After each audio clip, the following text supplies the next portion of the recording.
Holding the gun feels natural and satisfying. It's like an extension of your arm, the polished wooden handle almost fusing into your palm.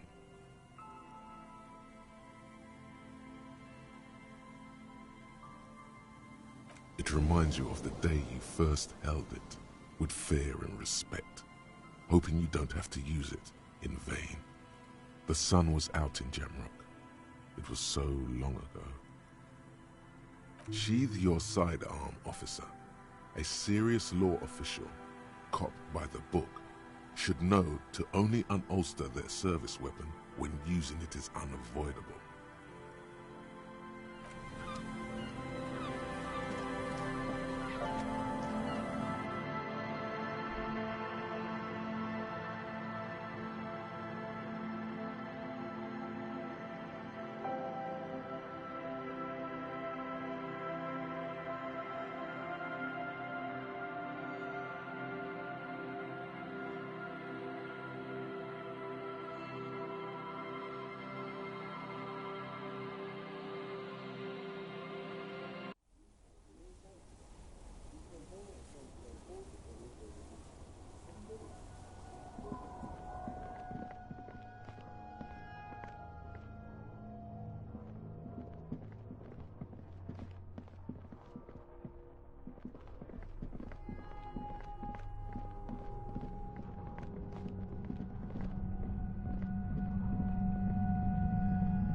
Suddenly, your entire body is paralyzed.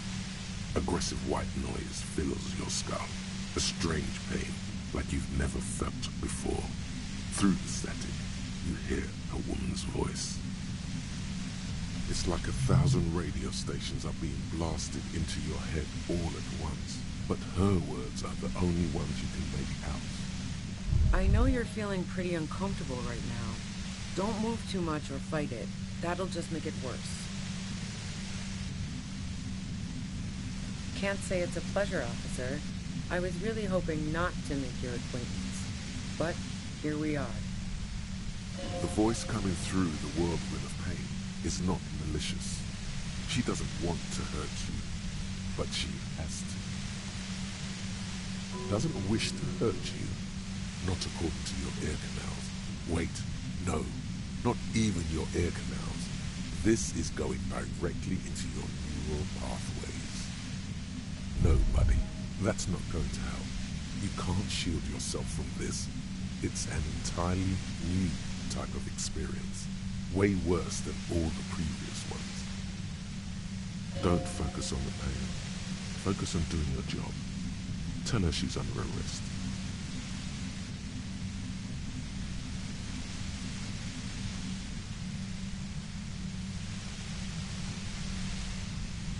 I'm using a pale latitude compressor.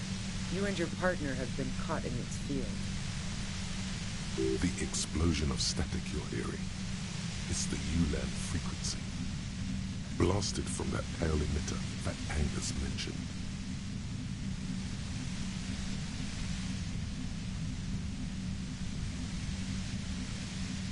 That boy's really gotta learn to keep his trap shut. And it's not a bloody pale emitter. It doesn't emit pale.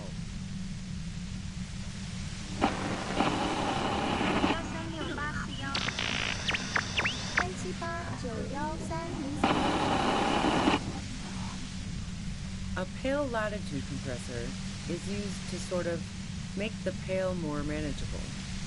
With a lot of these, you can force a radio signal grid on the Pale, literally crunch the distance across it. Signals are relayed across a series of repeater stations fixed to buoys.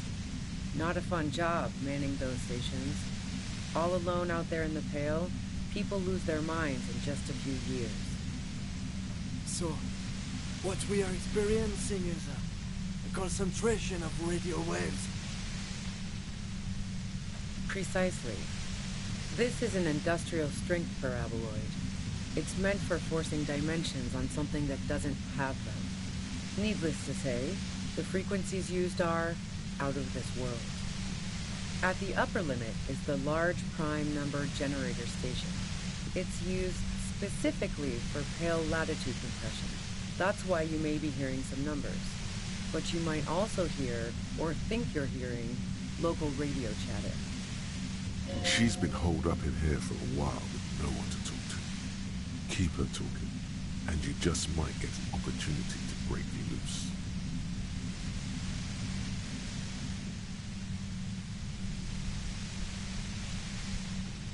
I built it myself.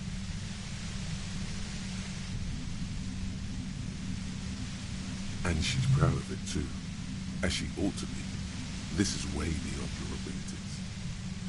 That's illegal. I'm guessing it's patented. But we are beyond that, aren't we?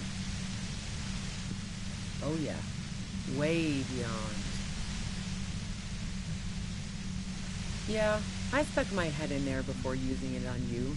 It seemed like the ethical thing to do. Can't say that I enjoyed it. The field was weaker, but I can imagine what you're going through. No. Once I shut down the compressor, the pain will end. It may take a few minutes for you to steady yourself, though. It's a bit like waking out of a very confusing dream.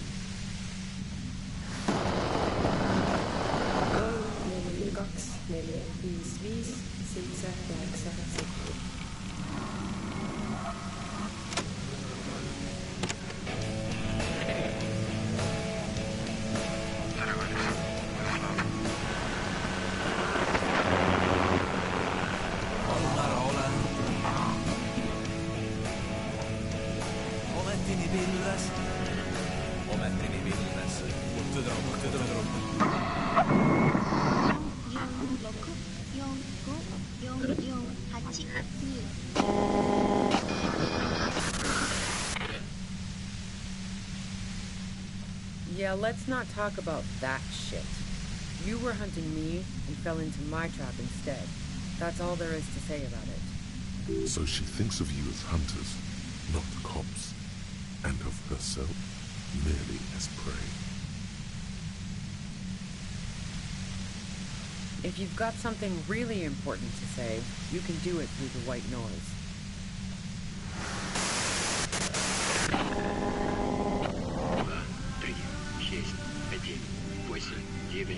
9, 2, 8. You're looking for a deal upon mattress. Spirit and Ember.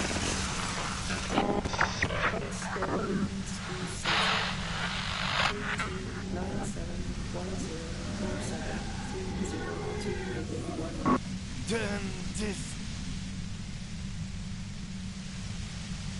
God damn it. Fine. If you really want to talk, I can dial it down. I've also got a gun, by the way. The gun she's carrying is a 2-barreled front loader, not like the murder weapon. Well, it doesn't feel much better, but you can form sentences now. Thinking doesn't seem to hurt as much. Just keep her talking, and you'll get through this.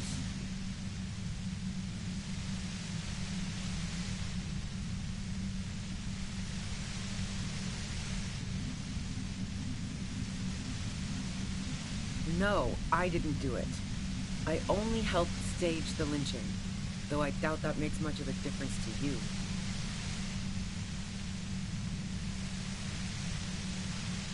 So she says she didn't do it, and she doesn't trust you. Is it you specifically, or the citizens' militia that she distrusts? Who ratted me out, by the way? Was it Titus? No, he wouldn't have broken first.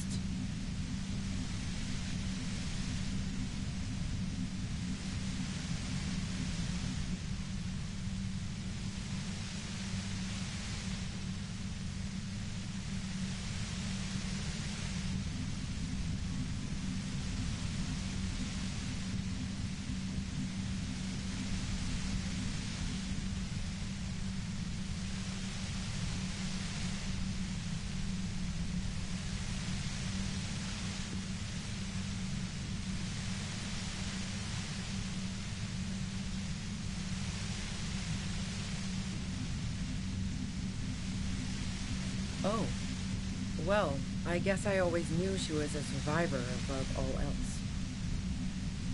But she couldn't have known I was on the coast. How did you find me?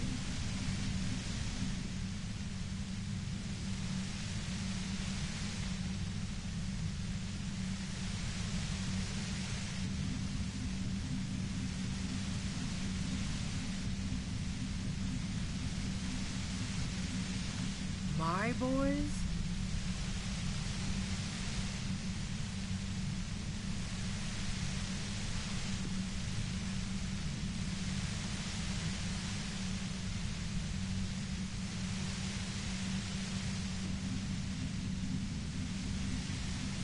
What?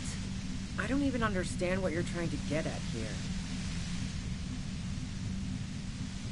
Oh, doesn't even matter.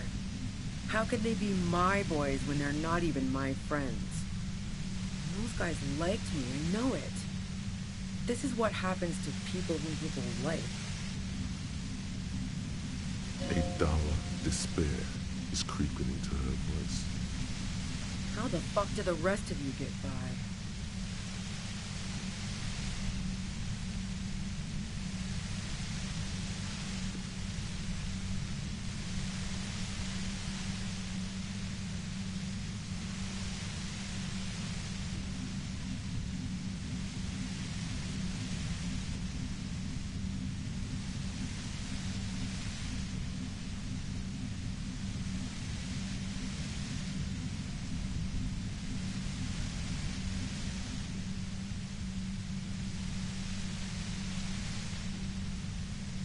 Like what?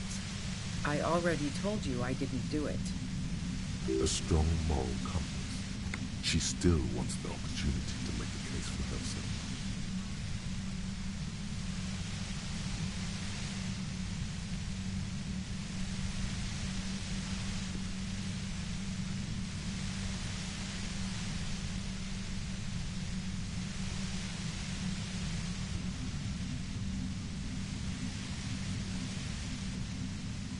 Man, I was with the boys the whole night.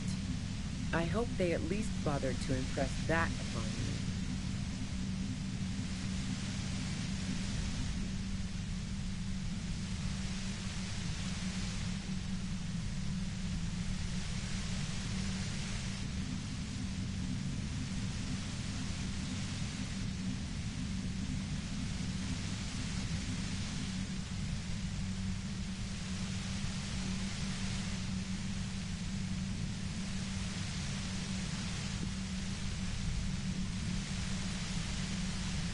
Like fuck I did. I was in all the time. I went for a leak, 10-15 minutes max.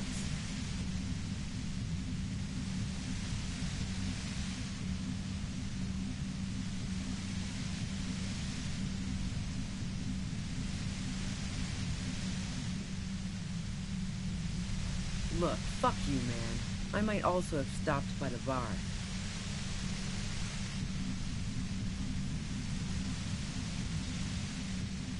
Wow, now I'm curious.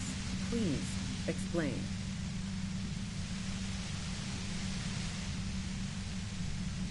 No, not since I was 14 and hanging out in the only diner in Dardenne.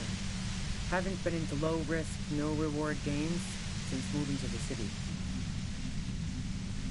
Why?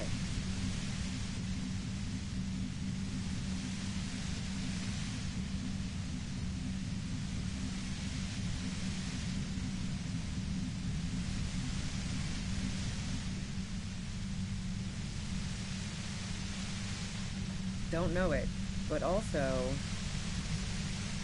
Evaluating your competence as a police officer. The shot couldn't have come from the roof, or we would have all heard it downstairs. She has a point there. No one mentioned. That didn't go super well. You've got to lay something better on her.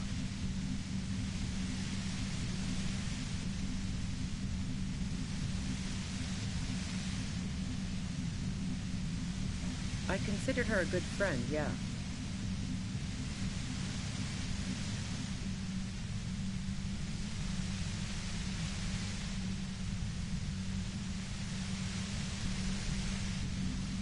Oh, so that's where you were going with this.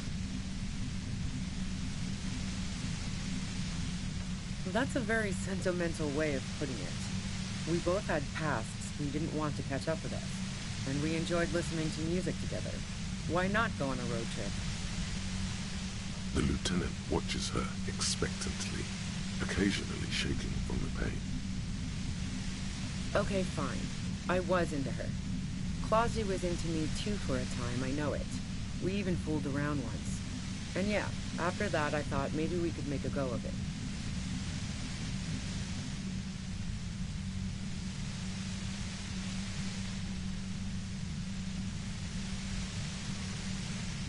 She rejected me with some wishy-washy bullshit about how she was confused because she felt so close to me and valued my friendship so much, and how guilty she felt for leading me on.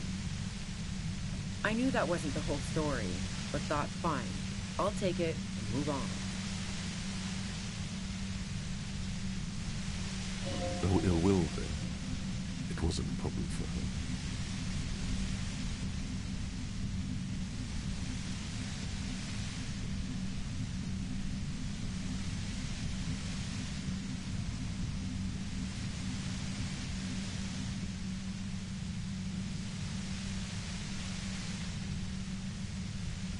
Yeah, one time when we'd both been drinking, I said some heated things about how dangerous her patterns with men were. I was a little worried she'd blow it out of proportion in her head. All the drugs she was doing can make you feel like you're living in a DeLorean tragedy. Yeah, the girl seemed terrified. The merc was beyond caring what happened to his mortal coil. It was a no-brainer. What the hell, man? Yeah, why not? I've gotten worse. Her hand slipped from the dial of the compressor for a moment, almost turning it down. Then she put her hand back. Not yet. Not yet. Go ahead. It's your body. And mine too, he thinks. But keep on. This must be done.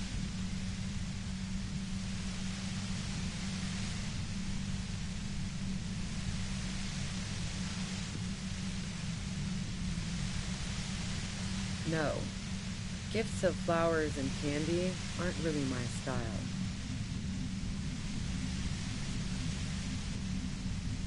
Nope. I never did understand why, when someone dies, a hothouse's worth of flowers has to die too. No, I did not.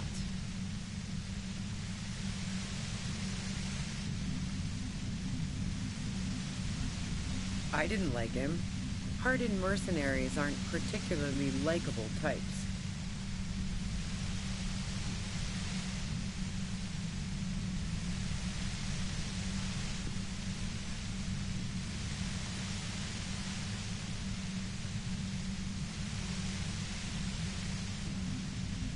Yeah, sure.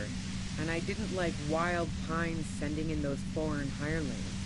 Me and a fuck ton of other people around here. She didn't hate him, okay?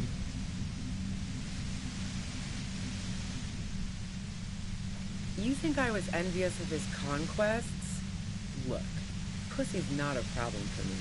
And definitely not a reason to off someone. See her confident gaze, her toned arms. Yeah, she wouldn't have had much trouble in the intimacy department. Plenty of broken people who don't come with that kind of body count. Besides, they're paid well for what they do. I'm listening. And?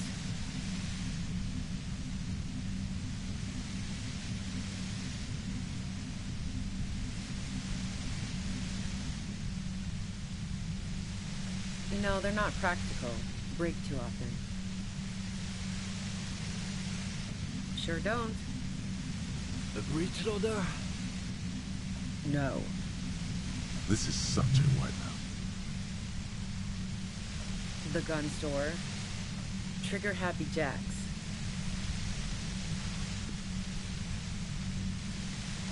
What did you think? That I'm going to squeal on my gun supplier? Sorry, I'm not that kind of gal. Yeah, evidence. Who doesn't? Oh, you probably mean Claudia's rooftop. Sure, I've hung out there. She's got this great antenna. It's very powerful. I used it to tune into RCM frequencies. That's how I knew to be prepared for your arrival.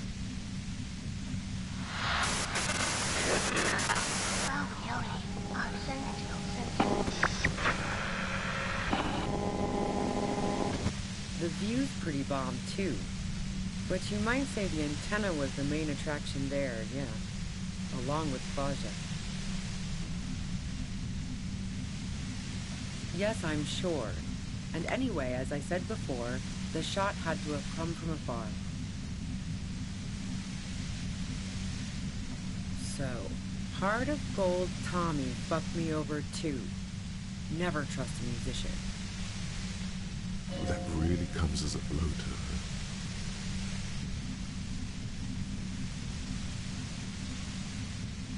her. Okay, great. You got into my lorry on your own. What now? You're going to arrest me for drug trafficking? Beneath it, she's relieved Tommy didn't betray her.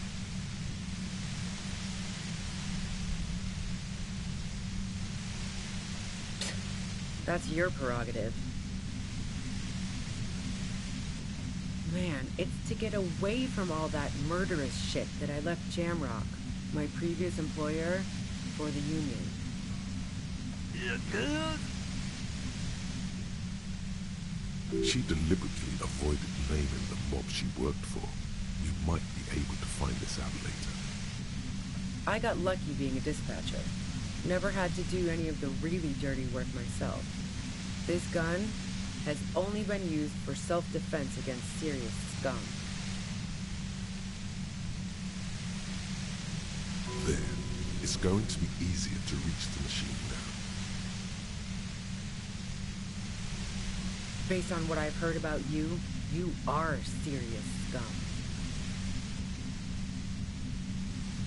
There's a sinister note in her voice. Even with the gun and the compressor, she's afraid of you. Yeah? Where? More questions before doing anything.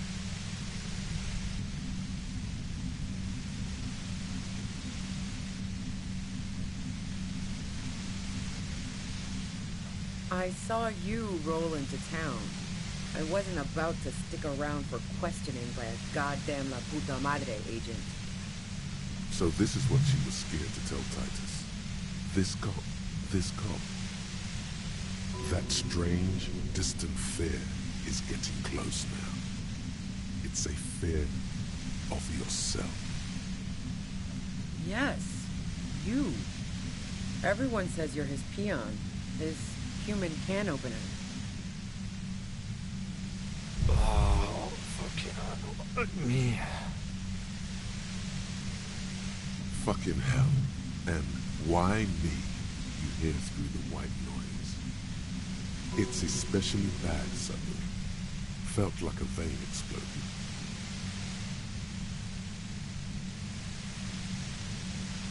Everyone in Jamrock.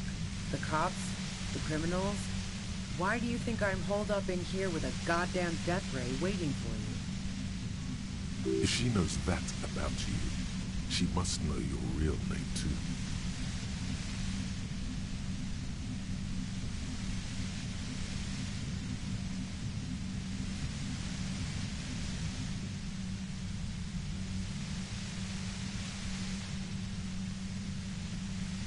Harry Dubois. One corrupt motherfucker with the disco pants and a funny tie. Agent to la puta madre.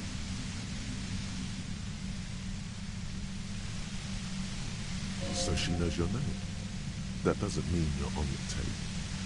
Criminals make up bogeyman stories about cops all the time.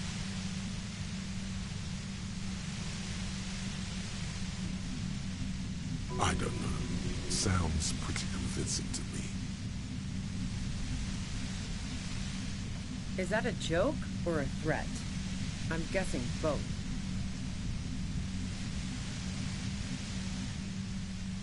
Yeah, sure. She doesn't believe you.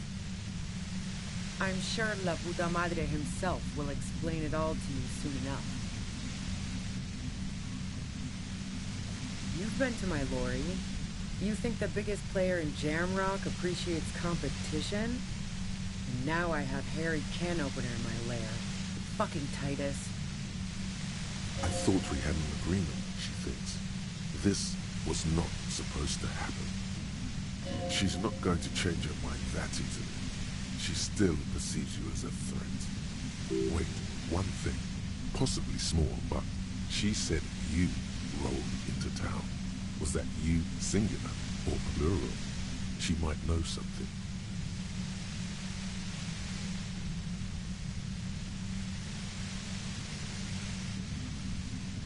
I heard you in the passages, and I've been preparing for quite a while. So you found my shack, huh? I'm not surprised. Her tone is bitter. She thinks she's been betrayed.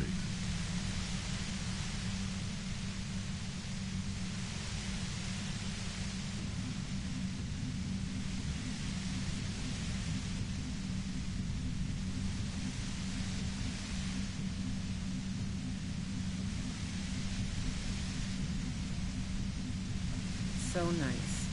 That's one knife I didn't want to find in my back. I was, before I caught you in the Pale Latitude compressor. I'm fine now. That's her admitting the bullet was an emergency exit.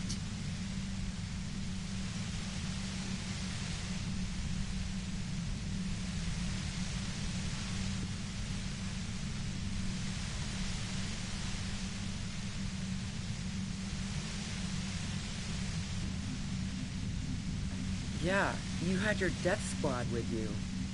What happened to them anyway? Well, it wasn't this scrawny dude. You had two guys and a lady. The guys looked pretty buff. Lady wasn't bad either.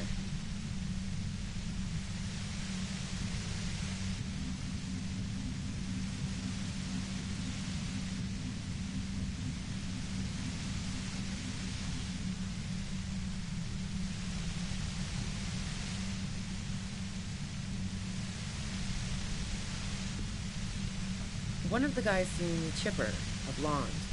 The other had a brooding something or other about him.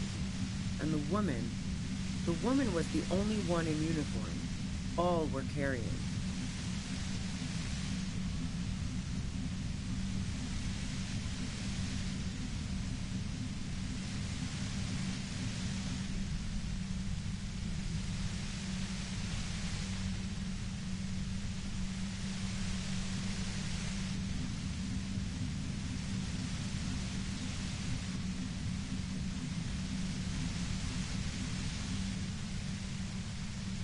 That sound about right?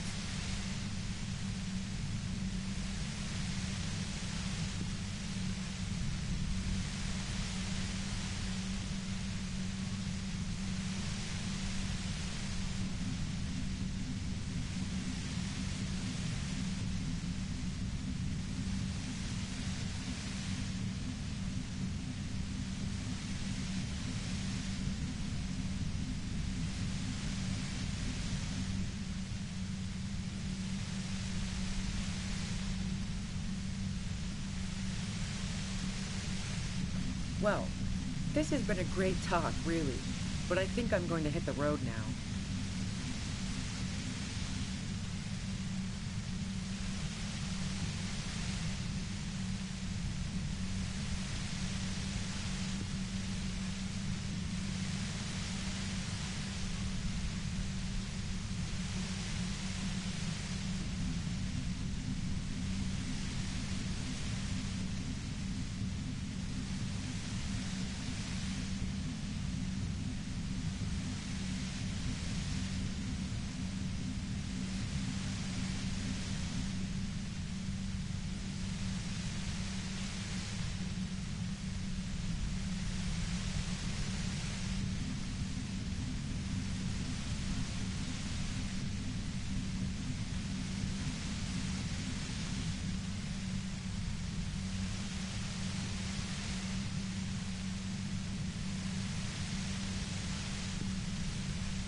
She means it. You better make your move soon.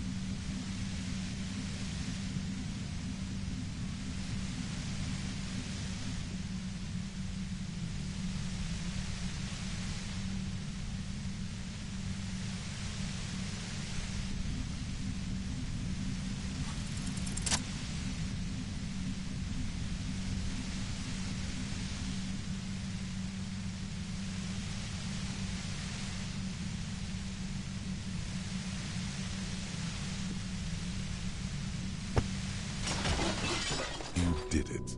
The compressor lies broken on its side. It's quiet in your head again. It still hurts like hell, but...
She looks at the machine, assessing the damage.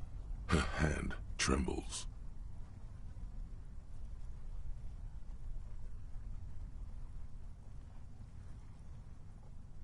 Oh, fuck it.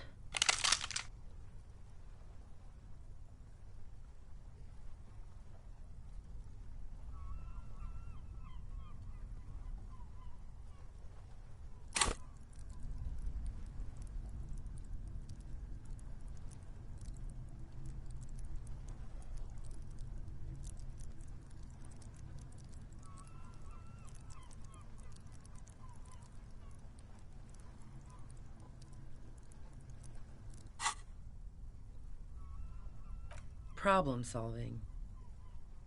Ma'am, put the gun down. That's not the solution to your problems. You are... Oh, yes it is.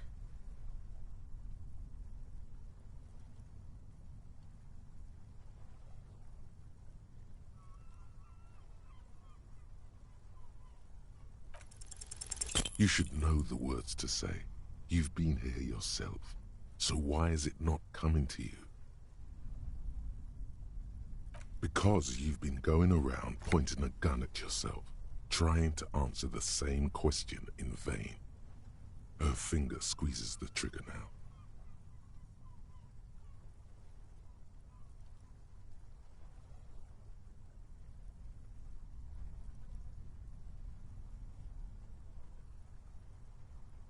No, wait. Finally, it comes to you. A way to connect with her.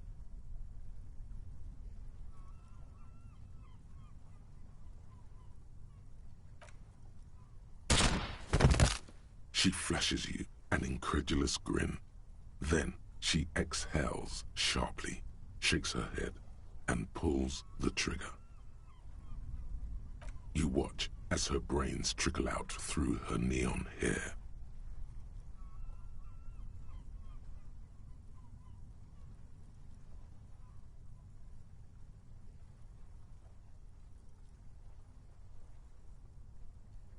Our job. It went really bad, and now we need to clean it up.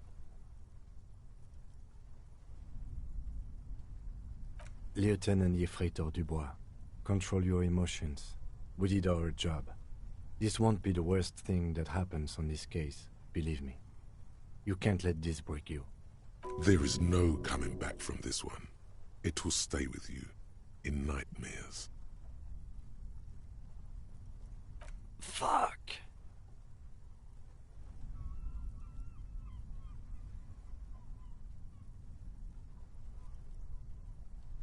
Get a hold of yourself. He needs your support now, too. We are cops. Everything is our fault, if we let it be.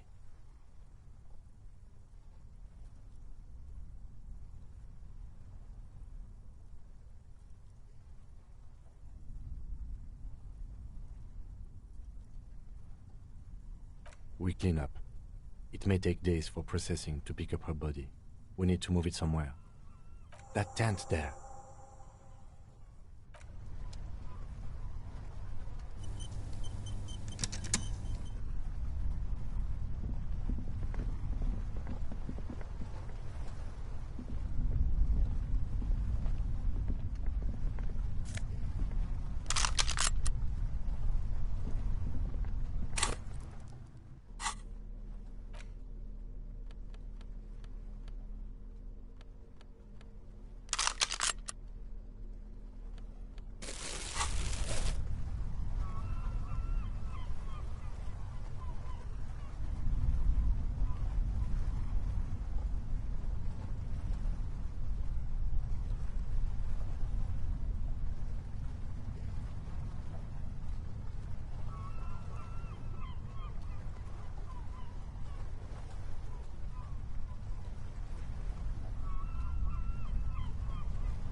The plain red tent stands by dispassionately.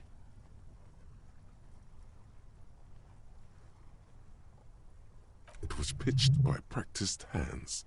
She was used to camping out. You see a rolled-up sleeping bag and personal belongings.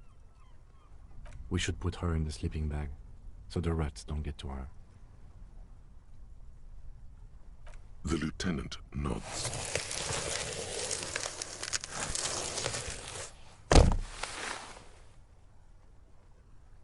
There she lies, cocooned in the sleeping bag, surrounded by empty cigarette packs, books, and half-read magazines. Magazines? You should look through them. Assorted soft covers, mostly pulp horror. A motor carriage lies buried in the snow on one cover. On another, a ghost airship. You also see a collection of radio enthusiast magazines. See anything? Rager Monthly, Journal of Material Science. More Technological Digest. One of the magazines doesn't have images on the cover. It's not a magazine, it's a leather notebook. You pocket the worn brown leather journal. She watches by, motionless. We should read this immediately, like right now.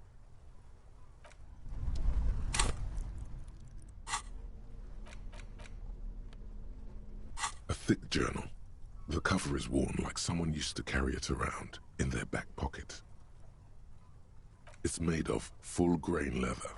The lower left corner of the back cover sports an embossed brand name, Schneller. This was important to her when it was still hers.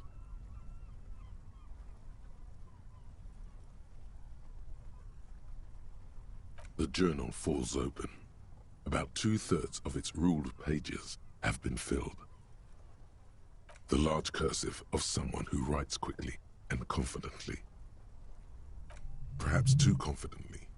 Many phrases and even paragraphs have been crossed out, with tiny corrections scrawled above and in the margins. It's a mix of logistical notes, diagrams, and personal reflections, all dated. We could learn a lot from this.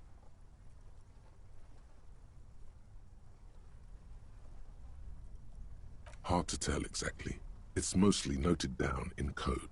Looks like contact information, quantities, directions. There could be useful information about local operations in those notes. We have a junior sergeant at my station who's good with codes. I can give this to her after we finish this. Professionalism is his coping mechanism. Esoteric radio technology. The most recent ones probably pertain to the latitude compressor, sketches, calculations of distance and density. You make out a familiar spiral shape. Short, wry observations of people and places, probably a way to pass the time on the road. Also, what appears to be attempts to sort through some difficult decisions. There are a few passages with many questions in them. The way some of those question marks trail off into ellipsis, she was going through a tough time. Staff issues, always tough on the leadership. You smell traces of betrayal. The first entry is from August 2nd of last year. It reads simply, I know my position is precarious. All I can do is make myself as useful as I can while looking for a way out. Remember, no one is indispensable.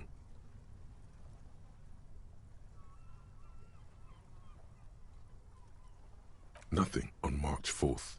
March 5th, though, well, that's bound to come back and bite me in the ass. I'm bad at this. Loyal to a fault. But that's another matter entirely. You have no idea what she means. These are personal notes. Don't expect to understand all of it.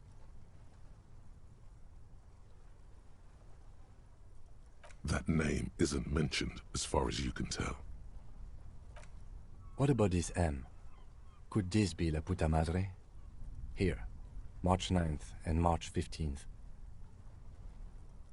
Great. M's peon is coming to town, no doubt to investigate the lynching. But also, I feel it in my gut to finally put a bullet in my head while I'm napping in my lorry or on a smoke break. Well, I won't stick around just to twist my own neck by constantly looking over my shoulder.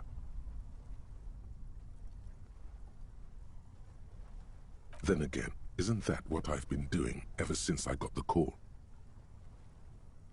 The call? Did M call her personally? Why? Things played out just as she had feared, except you didn't shoot her.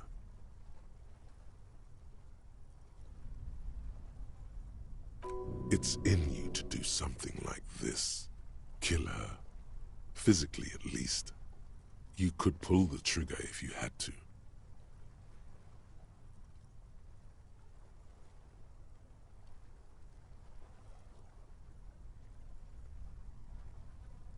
Yes, you could.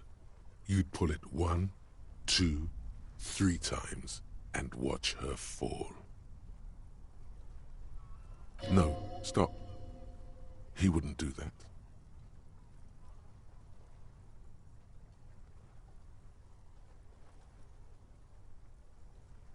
Been holed up here for 3 days now. I'm used to being alone and all, but I don't know when I'll be able to leave, or if I'll be ratted out. They will rat me out, of course. I've made it a point to believe in the best in people, the boys, for example. But experience tells me, did M feel truly betrayed by me? I was feeling threatened. He'd have to know if he threatened people, they'd take measures to protect themselves. Even I know that. Economic measures, first of all. Gotta make a living, right? I can still hear his voice in the receiver. Taste the plastic. The entry ends abruptly. The call was a courtesy. He must have held her in high regard to personally tell her he knew about her plan to run drugs for the competition.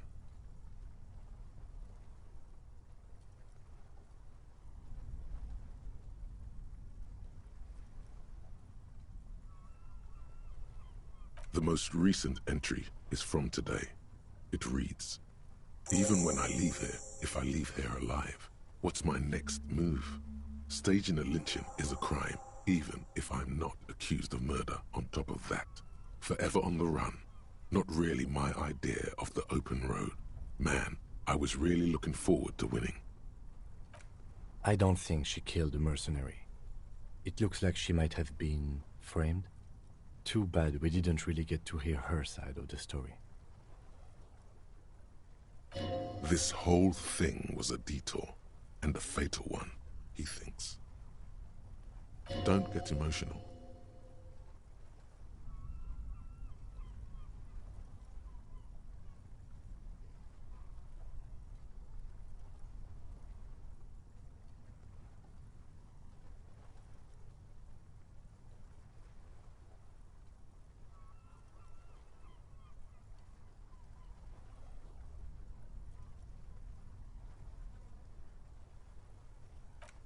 By the Hardy Boys? By Classier?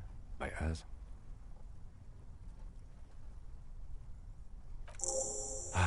No, I don't think you are. Ask someone in your precinct if you want to be sure.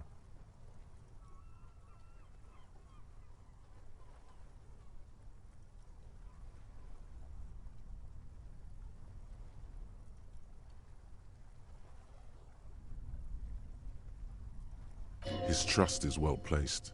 You aren't. You can feel it.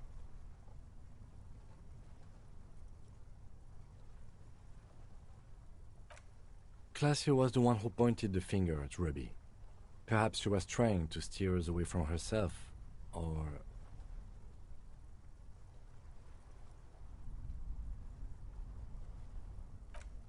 maybe she had an accomplice. Either way, we need to keep an eye on her. One thing is for certain. We have business back in the whirling in rags. Questions to ask. We should get to it.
see you haven't left our little Martinez yet. Still running around. Like some kind of cross-country law official.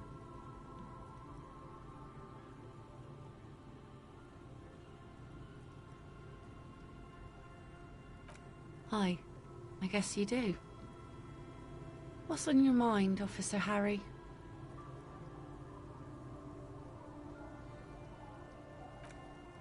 Oh? Who? Well, how can I assist you then, officer?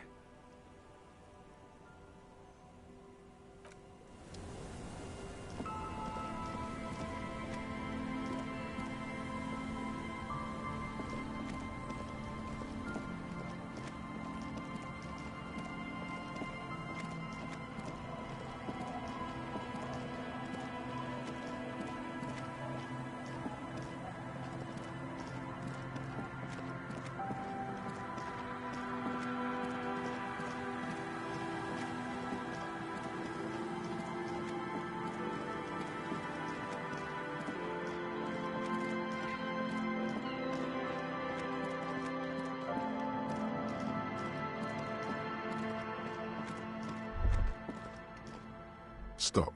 Just up ahead. Danger. What you have isn't enough. You'll need more firepower. A ranged weapon. Be prepared. Make sure you have your pepper box in your hand. Your fingers reflexively reach for the Villiers 9mm pistol in your pockets. This is not the time to discuss preferences. It's not just your own life that will be at stake.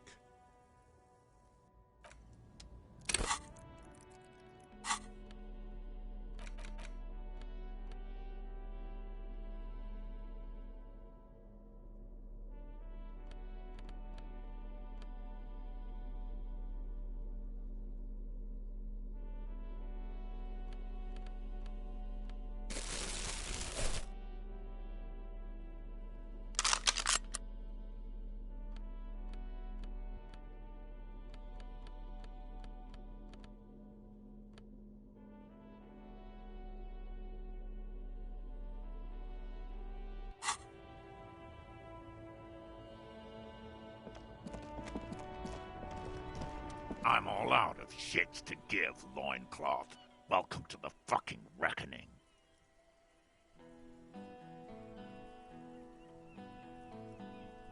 Put your damn gun down. People are gonna get hurt. We need to talk this through. All right? Shut up! You're not gonna talk yourself out of this, Loincloth shit fuck. This is the mercenary at the gates. His chest rises and falls under the ceramic breastplate. His fingers reach for the butt of his sidearm. There's something very wrong with him. Shh. This is a misunderstanding. Nothing irreversible has happened yet. You can just return to your unit and forget all about this. The Kypt is merciful, willing to spare us if we just forget about our murdered and humiliated commander. I think we should just kill everyone, Corti.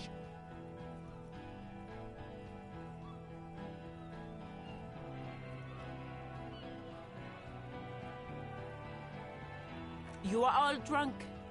Come to your senses. You won't gun down 7 people in the middle of the street.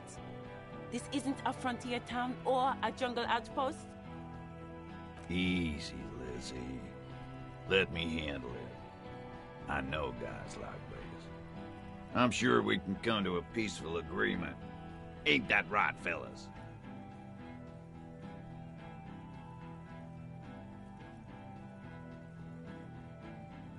He is facing overwhelmingly superior firepower, and he knows it. Peaceful.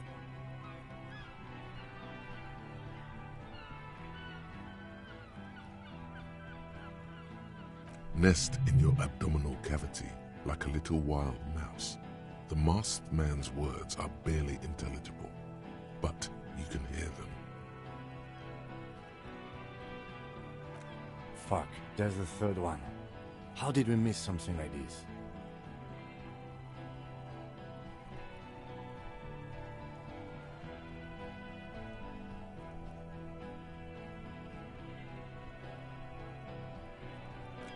This third one, he is the most dangerous of them all, heavily armed.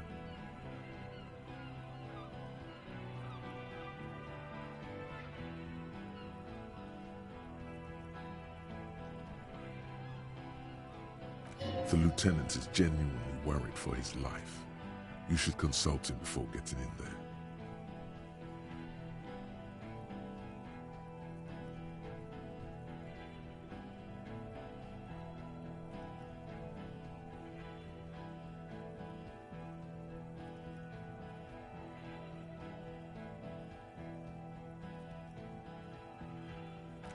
If this turns into a firefight, we should take him out first.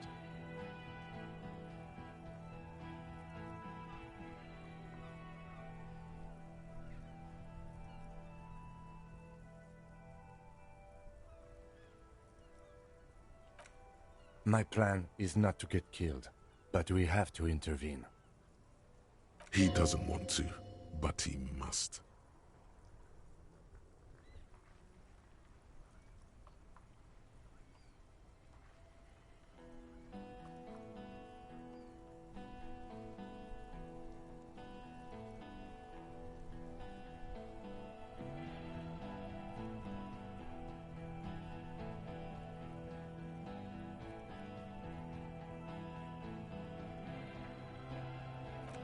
No, we have to step in.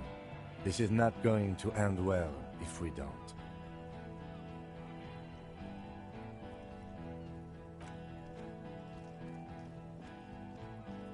Get lost, comedian.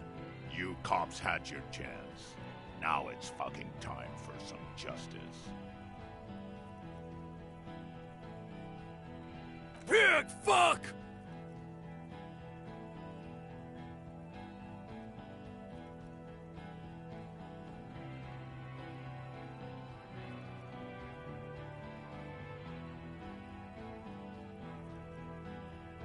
Oh, people are gonna die today. We're not leaving it like this. These tribals hung him up for everyone to see.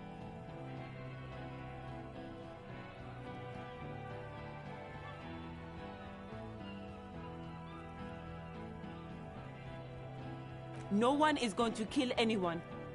Let's just put the guns down and talk like civilized human beings.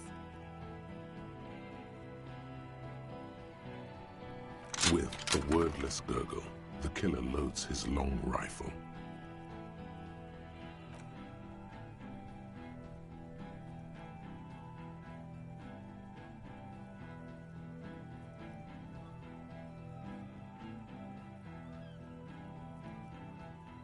Shoot him in the mouth.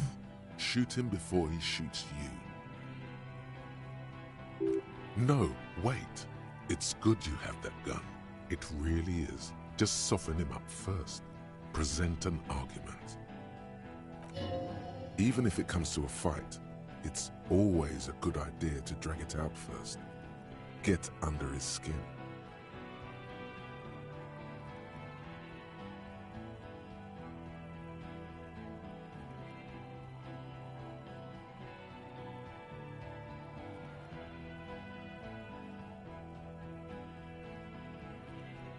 I don't know about this getting under his skin. What if he gets under yours? I'm barely keeping your hand from trembling here. Peace. Always peace. It has worked thus far. Start with the first idea you have, then move down from that.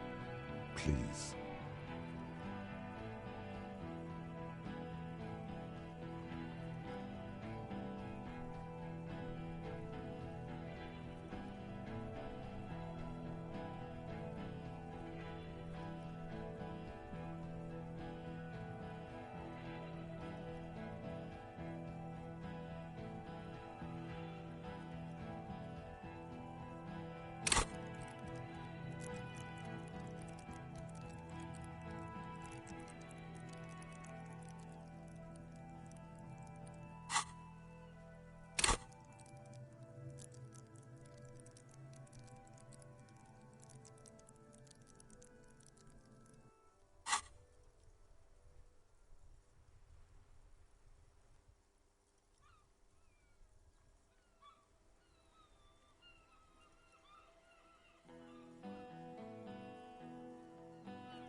Who the fuck is that? Glacia, the woman upstairs. Where is she? She left!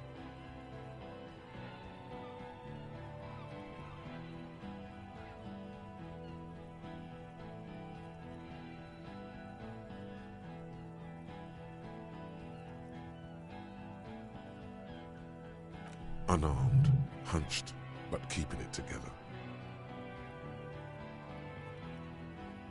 She left! Her room's cleaned out! Right before these assholes showed up!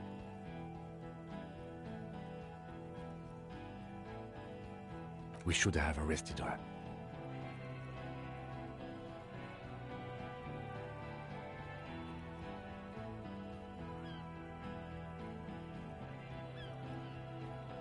You can feel how upset he is with himself. Just for a second. Then the fear takes over and he's back in the moment. Hey, Bushman! Your little cunt isn't gonna help you out of this one! She's gone. Forget about it now. Concentrate on this. For God's sake, tell him the Hardys didn't do it. Present a case. Yeah? Who did that?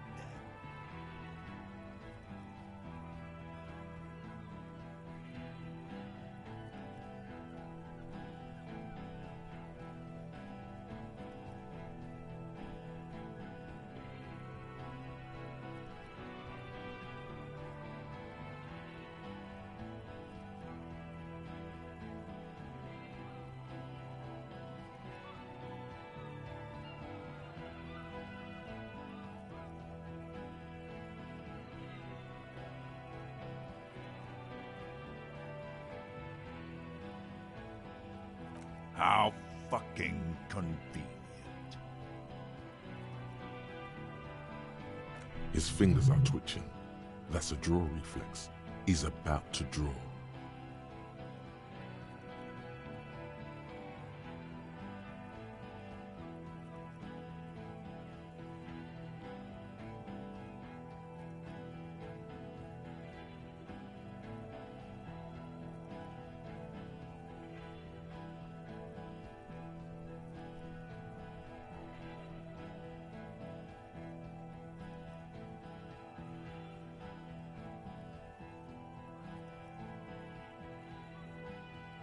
One of us?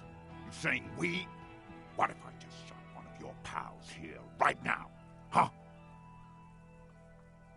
How about the kid? Go ahead. Tell me we fucking killed our own colonel one more time.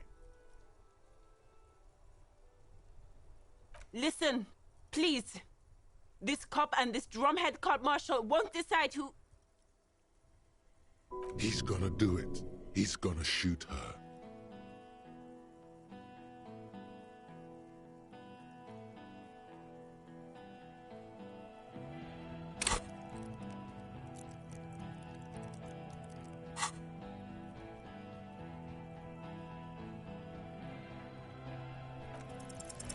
Your mind grinds to a halt. All you can see is the revolver in the man's armored hand, swaying, pointed at her. You move your mouth like a fish gasping for air.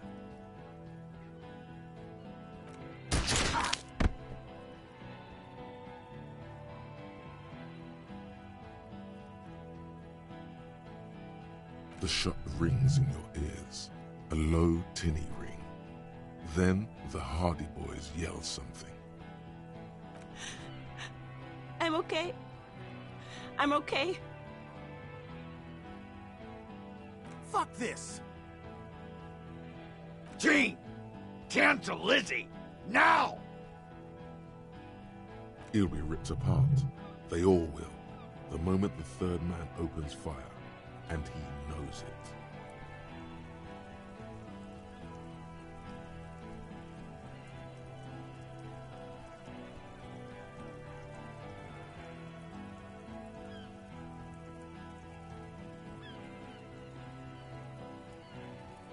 Rude. Rude is the killer. Rude, the killer, Owen Cloven. He doesn't talk much.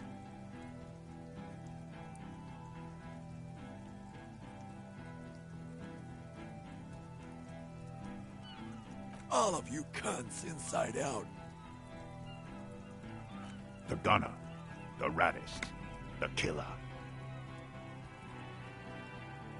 What do you think he does?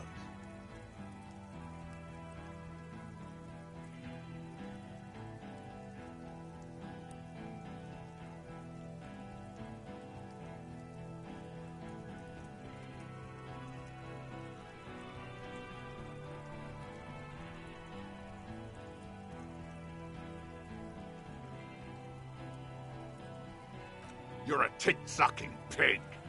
I'm gonna show you, killer. What are we waiting for? Let's blow that pig fucking mouth off his face. Lance Corporal, just fucking shut up and wait for your order. He is not used to commanding or leading. He feels uncomfortable. He'd rather shoot to kill.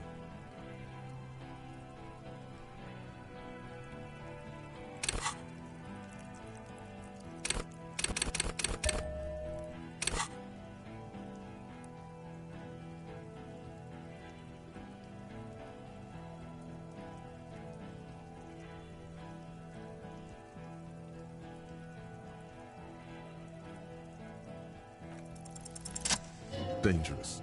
Ask about him first. You don't want personal facts about his dead friend coming out of your mouth. He has to start it.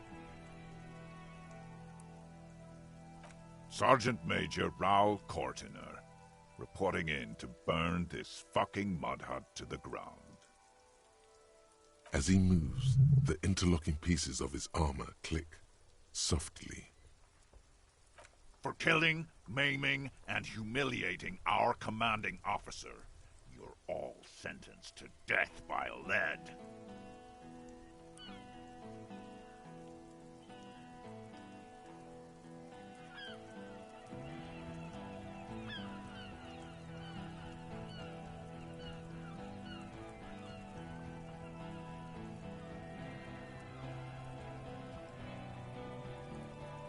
Baby blue, yeah. Like someone fucked up and put a baby's eyes on a grown man.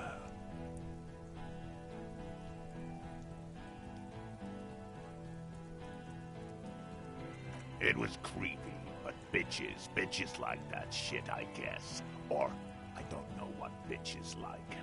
I just know how to mow down cloths.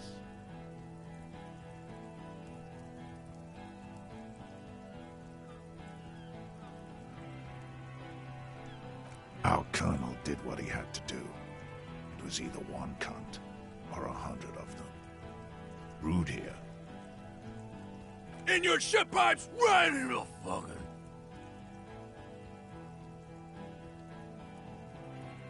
He likes to fire mortars at random coordinates.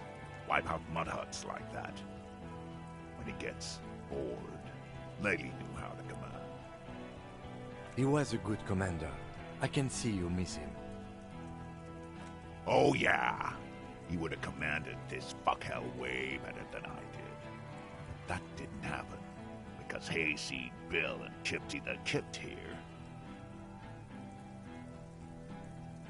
fucking murdered him. Had him stink the village up for 2 weeks after. And you fucks did nothing.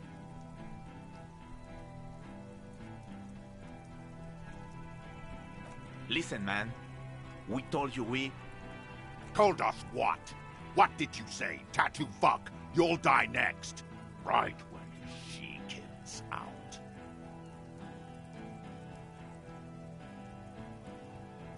Fuck do you mean, talker? We've heard testimony. People say he was charismatic, a nice guy to be around. Yeah, he liked to chat up the natives. Share leaflets. Squeeze a bit of kit-tass here and there. Great fucking idea that turned out to be. If Laylee was here, he would spare the lot of you. Maybe shoot one for sure. But me, I'm not a big fan of public affairs, clay monkey.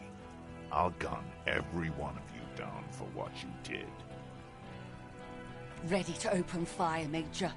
At your command.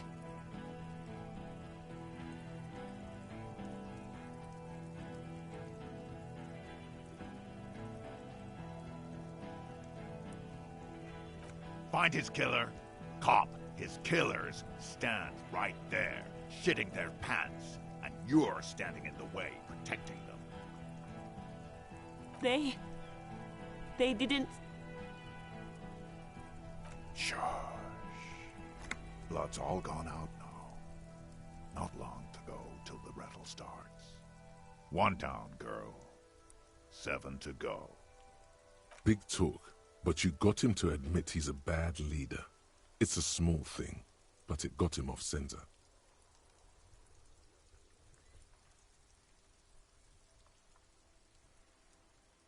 Yes. So what? Yeah? So what? You should be drunk too. Or, like, drunker. You don't want to die sober, do you?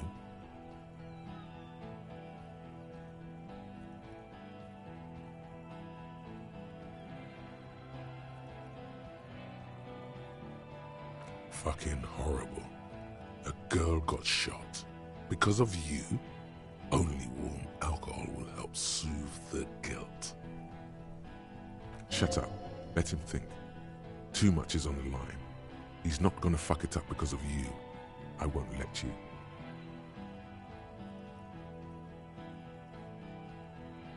Nah.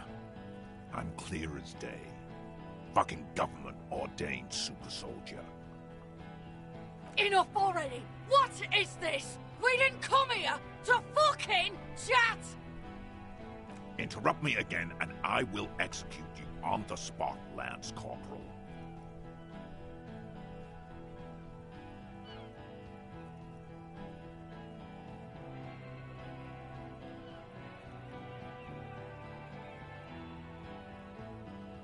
You think I care what that company cunt thinks?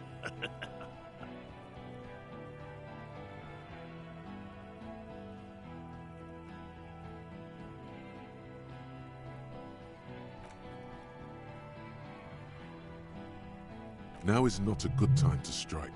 He's looking right at your hands. Do something else. Get him distracted. She's fucking gone! She fucking sailed off. You're alone. Stay cool! How is she? I'll be okay. I'll be... She'll be gone soon, too. Company bitch is gone. Laylee's cunt is gone. Laylee's gone. Fuck are we still doing in this shithole?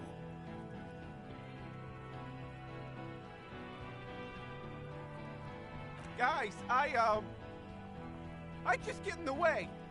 I don't even have a gun. Hold your ground. Any more of you run, I'll shoot you myself. We're doing this together. They're afraid. All of them. Trembling reeds in the wind. They'll run, scatter soon. One by one.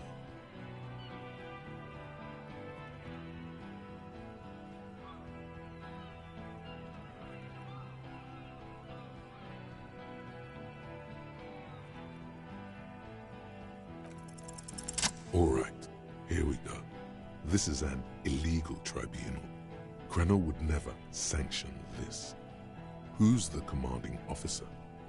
Take your pick. Really, none of this looks like it's going to do anything but piss him off. You only have time for one argument. Choose wisely.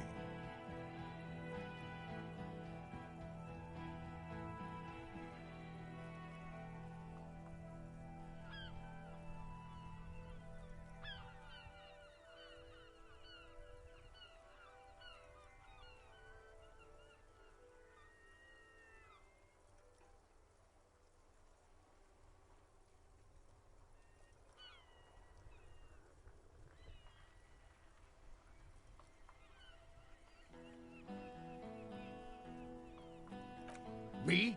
I fucking told you. I'm a Crenel Major with 15 years of live combat experience. When my colonel gets hanged by clay monkeys, I lead the platoon on a retaliation strike. Nah, I just have the biggest gun. Technically, the other man has the biggest gun, but we're beyond that now.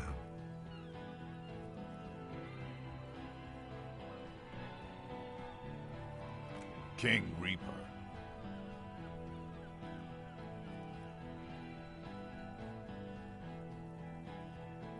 You're right.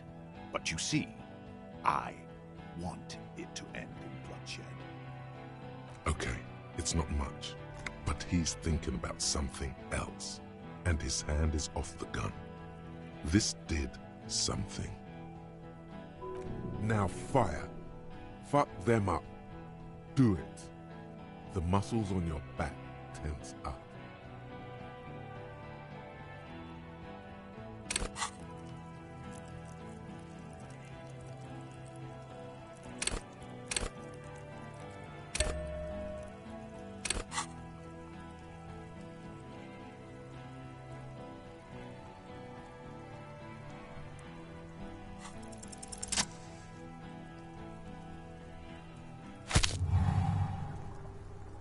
A plume of smoke and fire erupts from the gun, and your hand goes numb from the explosion.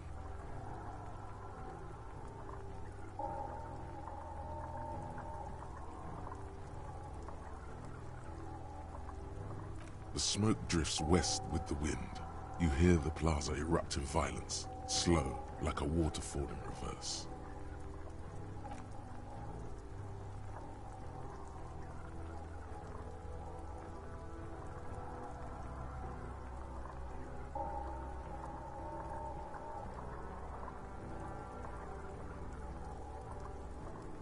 To your right, the killer raises his rifle and takes aim at you.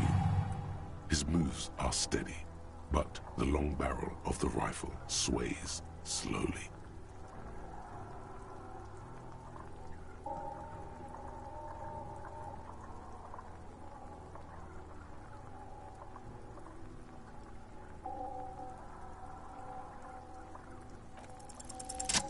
You leap left. A swarm of angry lead passes mere millimeters from your side, tearing fabric off your coat.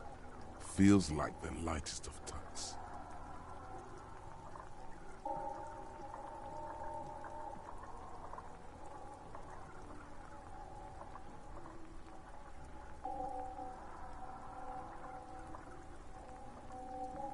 The man tilts his head, trying to see through the clearing smoke for the next shot. Watch out. To your left, DePaul is about to take a shot too, at Kim. God, please. 2 shots ring at once. One from the lieutenant's pistol, and the other from DePaul's. It's aimed at the lieutenant, but it misses. You hear a scream behind you.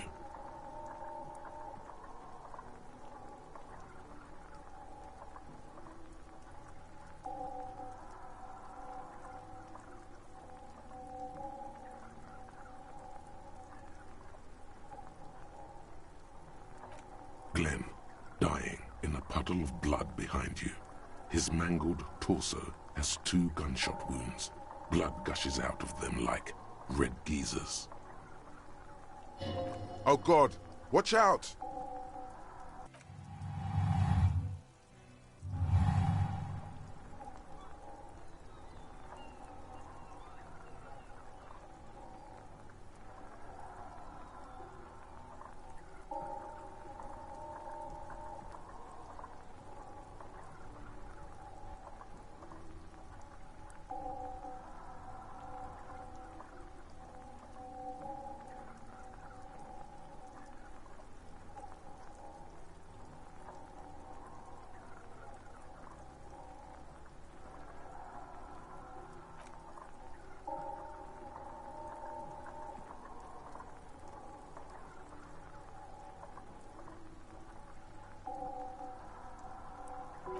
Here it comes.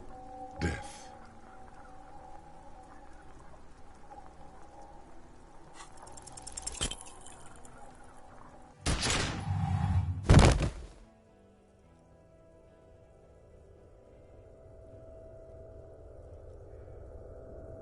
You can't.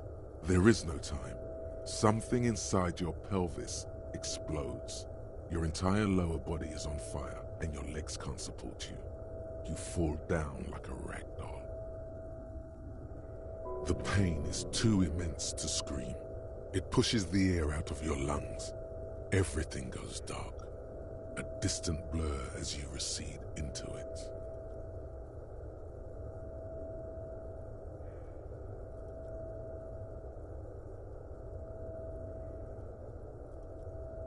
Nothing. A persisting darkness. Dancing lights of pain. Distant shadows cast by them. Like a hellish play. You're bleeding out.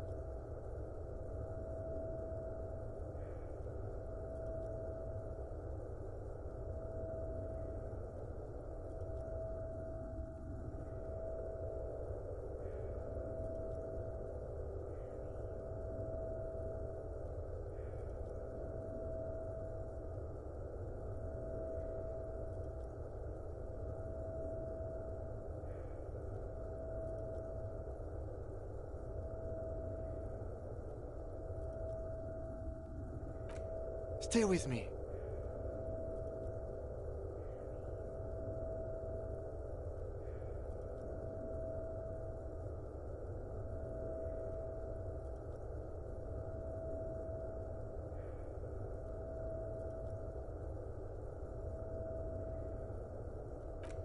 Yes, keep talking. You hear me? Stay awake. But you can't. It's so hard. Your eyelids grow heavy, and the sounds ever more distant. And a cold comes over you. The lieutenant, too, is somewhere far away, almost gone, when suddenly you sense something behind him. A slender white shadow towering. Someone stands there, raising her pistol at him. The lieutenant does not see it. He's pushing down on your wound with both hands. Scream immediately. He's gonna die.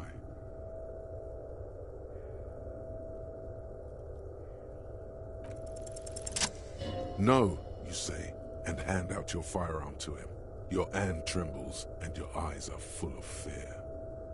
That's all it takes. There is no room for hesitation. The lieutenant moves like a spring unloaded. He grabs the gun from your bloody hand and fires behind him. You hear a faint scream, a woman's. Then the sound disappears, like someone pressed stop on the tape. The woman is gone. So is Kim. Then the whole world. This is death. One more door, baby. One more door. The fight? There is no fight. The fight is over. It was lost 1,000 years ago. You have laid here forever. Keep falling deeper. Take the door. He's not taking it. His body is not taking it. Oh God, no. He's not disintegrating. He's swelling up instead. Over the hours, hurting, moaning in his sleep.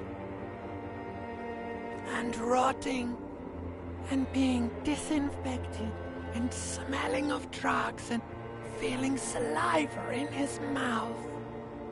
Drifting in painkillers, thrashing in his wound sleep. He can't go. Not before the case is solved. There was a radio in the distance. A radio of the world. Playing sounds. Good morning, Elysium. Soon he will return. return to the world. Hours turn to days. Soon we will get up again and go through it again. Finally, we know what the infernal engine was outside. The clarion call. It was him. He is the infernal engine. He never stops. He only gets worse.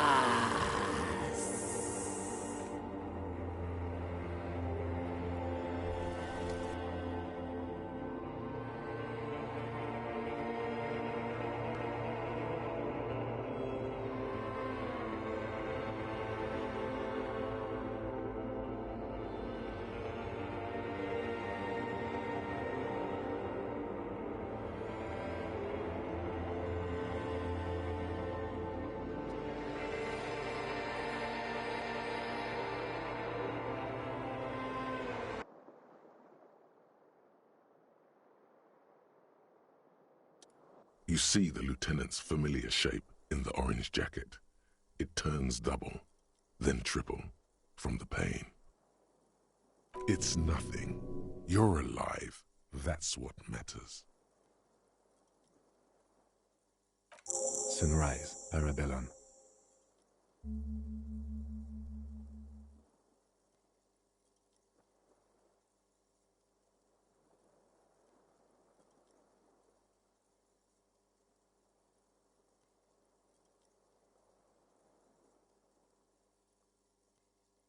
What happened?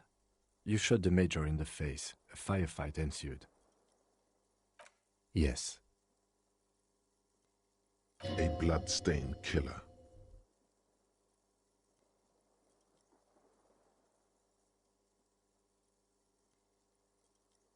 You're an officer of the RCM.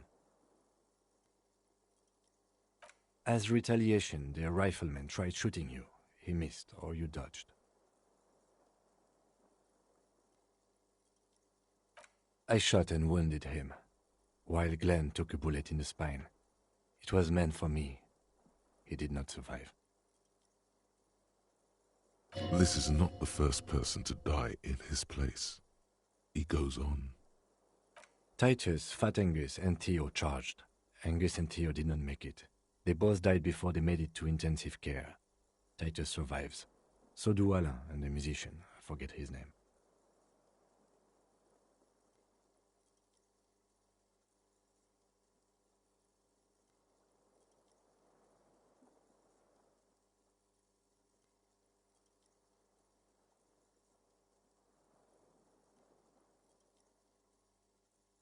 Yes, he's still alive too.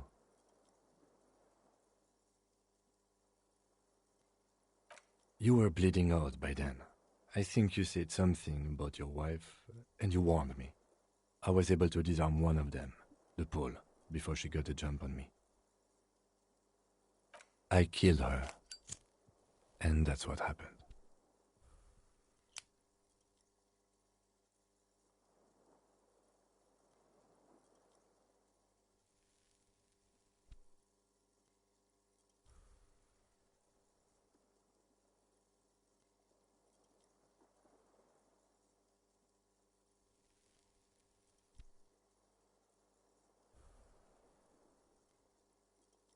This is the one. The Pole was the last to die. Evrart had their bodies returned to Crenel for a funeral. The company is yet to retaliate. Because we deterred them? Or Joyce did? Maybe the harbor in full lockdown is too costly a target. Or maybe they are simply taking their time and will attack soon. I don't know.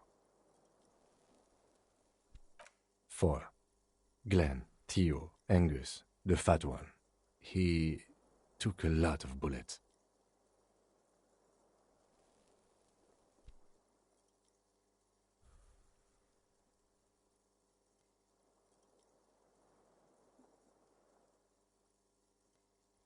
And Elizabeth too.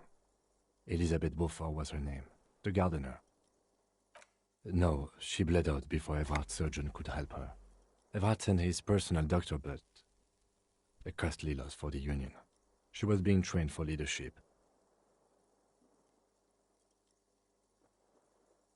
She never had a chance. She should not have been there in the first place. There was no way to convince them. Stop this line of thought now. You're too broken for ghosts. He nods. All.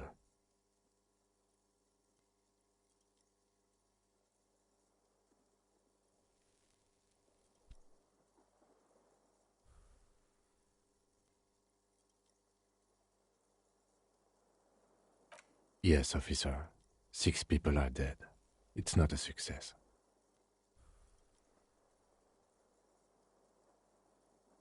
+1. Ruby. But what's done is done. The violence is cordoned off. The Hornets did not get into the beehive. The worst scenario has not materialized. Yet. And we are still alive. Both of us. He did not expect you both to survive once you stepped between those two armies. His smoking, his hunched back. You have it worse, but he took a real beating. That cigarette has medicinal purposes.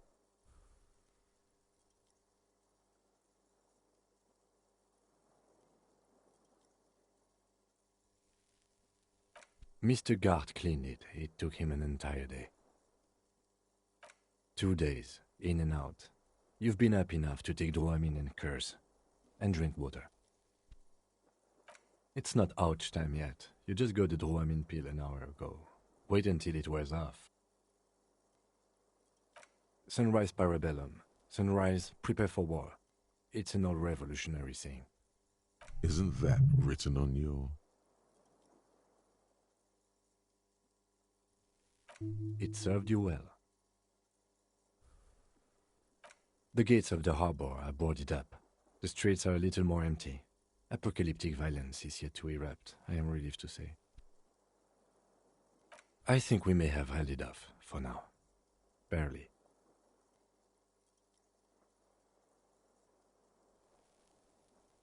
That's right. Ouch, indeed. Reasonably bad. You were shot in the left quadriceps. That's your thigh. The outer side, thankfully, no major arteries were nicked. The bullet was removed and a bacterial infection treated with mercurochrome. We will see. If it's possible, then by pure willpower alone, you are going to have to become a psycho-locomotor.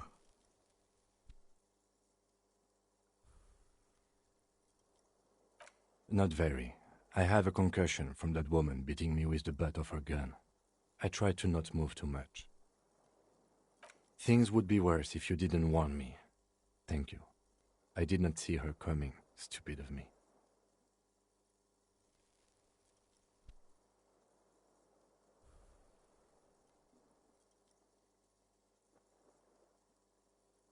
Good. You'll need to be, whatever that is. No.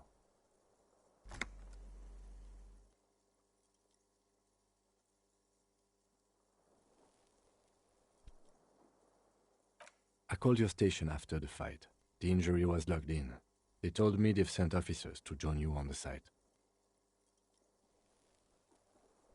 I'm sure they are worried about you.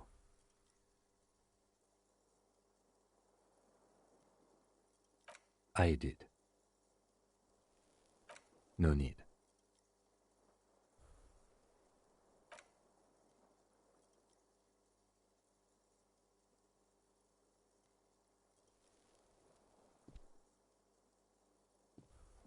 Easy now.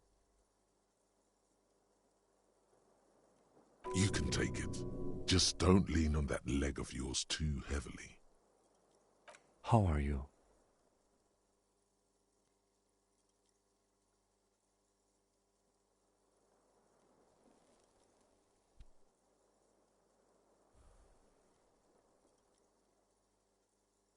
The lieutenant looks at you, teetering on your feet. He thinks you should sit back down, Back straight now. You're not sitting anywhere. I honestly don't know. We can't talk to Everard. The harbor is in lockdown. Everyone in there is outside our grasp now. Joyce has left too, thanks to our meddling. I don't know what to think. It might not have been a bad idea. There is a pin somewhere in the machine. Something is keeping Connell from sending in a death squad. Maybe it's her. Maybe she kept her hand. Either way, Ruby's gone, and Classio too. We really should have arrested her, you know? Guard confirmed she left 20 minutes prior to the tribunal showing up. I don't know. I think the theory you presented, it's someone else outside our circle of suspects, was right. It better be. Everyone within the circle is either dead or gone. Honestly, I think our investigation has not produced a single credible suspect.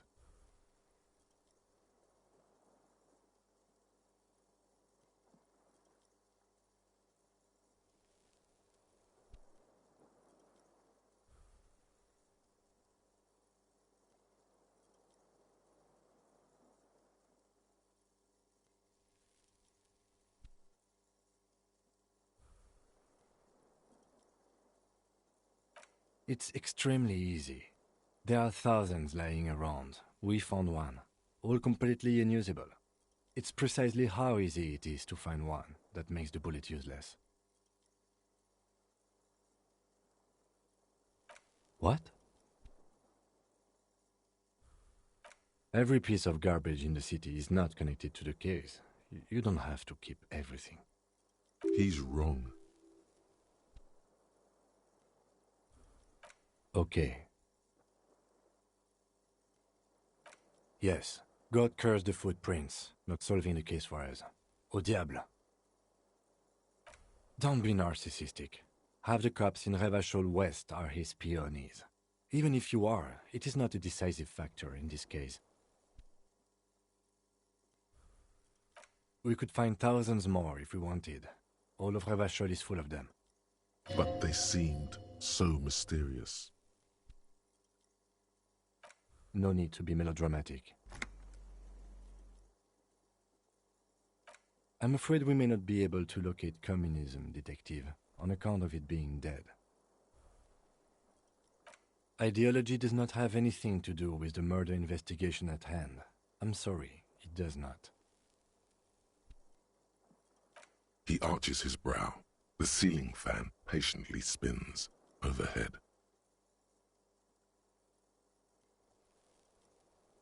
It really is very hard. That concussion must be making him dizzy.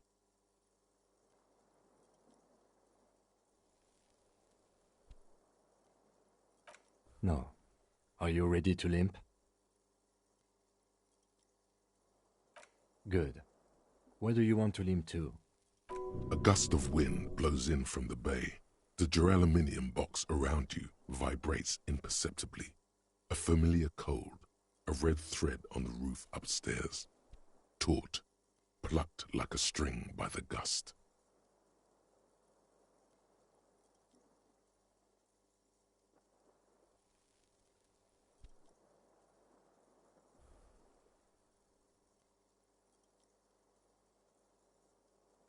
Why not? Another look at the window, perhaps? The one he was shot through. I don't know. I can't think of anything better.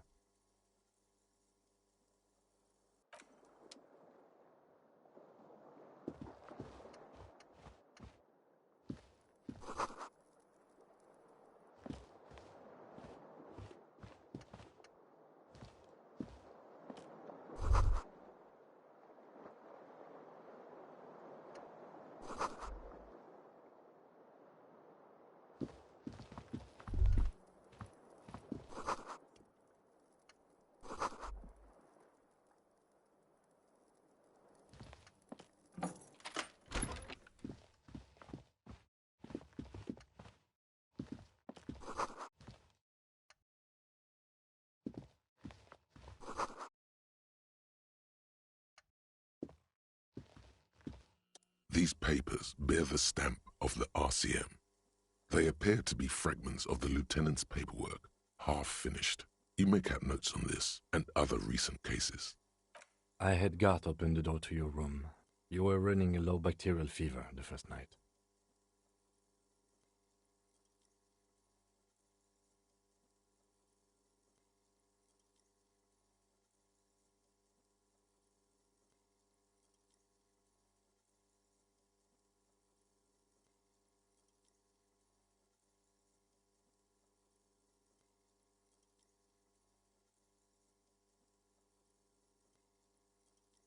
Behind darkness, I get it. Let's go.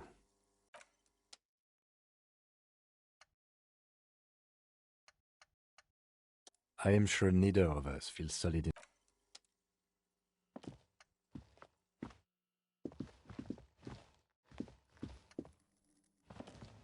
The bathroom mirror.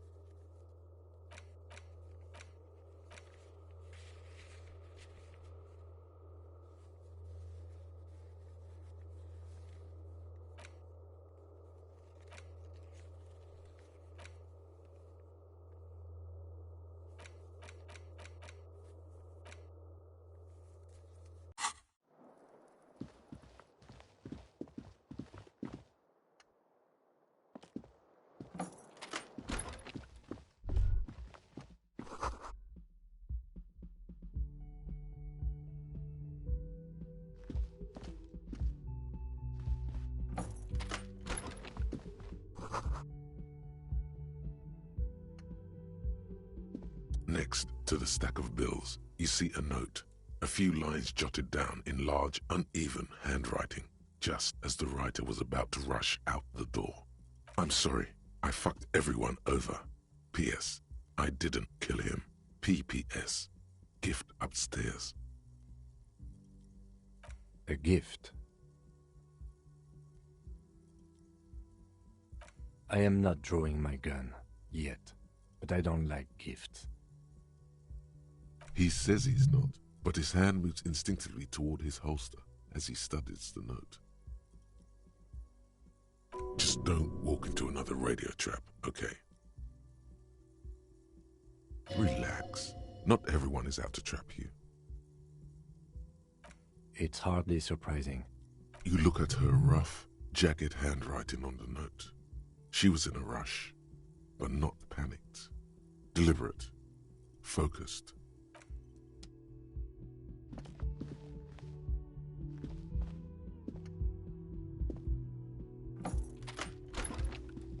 The medicine cabinet is empty. Not even a toothbrush.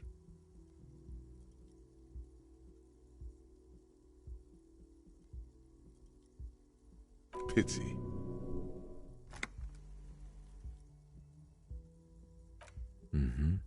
She certainly had her priorities straight when she was packing. Of course you were. How does that work anyway? Amphetamine. Does it make you a better detective? There is little condescension in his phrasing. More measured curiosity. Be honest, he's not grilling you. He just wants to know. Ask if he's ever wanted to take it too.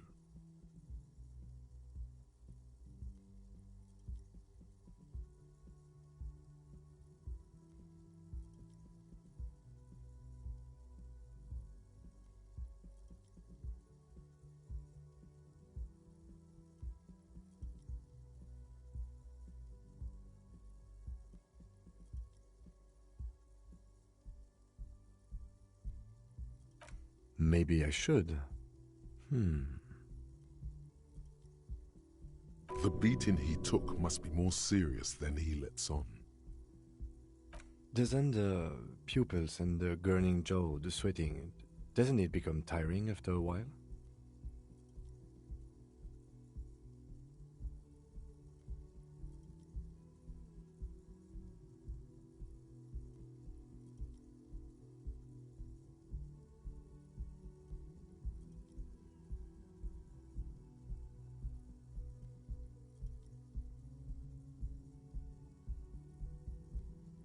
I thought so. Should we go?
Yes?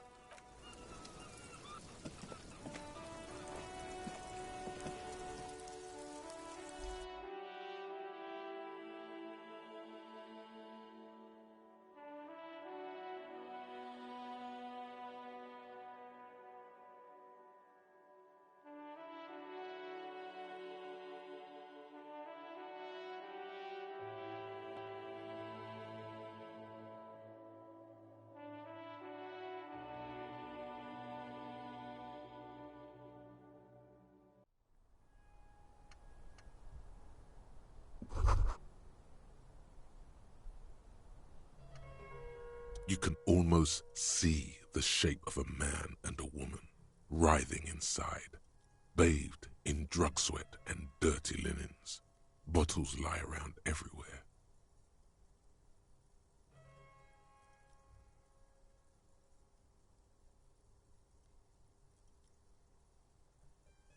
You can barely see through. Better not to jump to sensationalist conclusions here.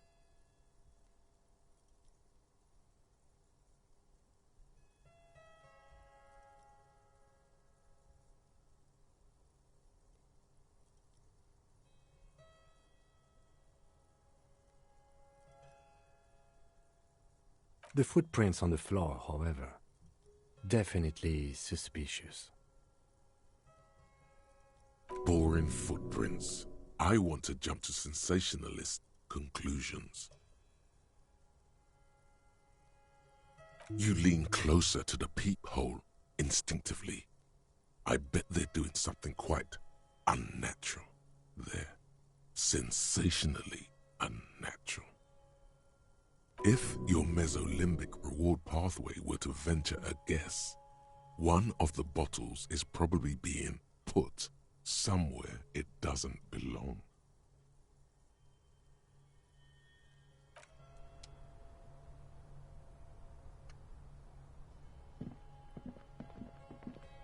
You clearly see footprints in the downy carpet of dust covering the workshop floor. Jackpot. These, unlike everything else here, are new.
This window is pristine, at least on the inside. A red thread has been taped to the glass using adhesive tape. It trembles ever so slightly in the cold wind. This is ballistics. She's left a trajectory for us.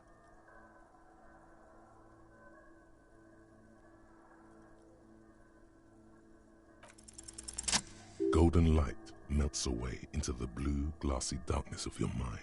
In it are two neon-lit shapes, a man and a woman on the single bed. Like the witness said, the man is kneeling, the woman is on her back. It's the night of March 4th and a shot has just been fired. The man looks directly at the woman.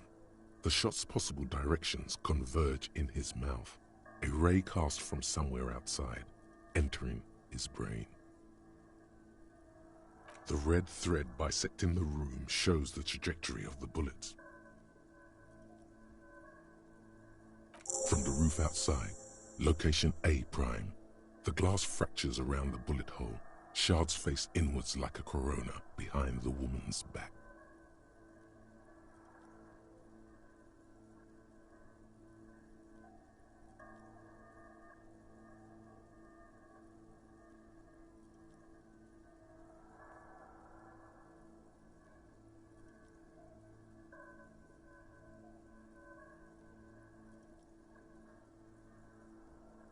Maybe if you extrapolate all possible points of origin first, the thread will make sense. Ruby ruled this out vehemently. The shot would have been heard from downstairs, where no one heard it. The likelihood of A Prime has fallen drastically. You may be looking for a sniper.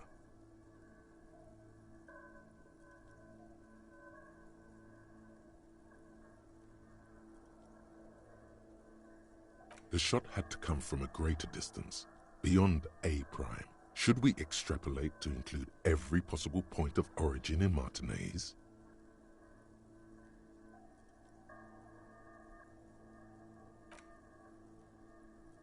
According to your map of the district, this shot could have come from a wide angle of locations, starting with the northern edge of the abandoned boardwalk, ending with an islet in the bay. Let's call them B Prime. B Prime for boardwalk, B double prime for Land's End, and B triple prime for the islet detective. There may be smaller points in between, but those are too fine to zoom in on. The man does not know the bullet has entered his brain. He never will. Death comes faster than the realization.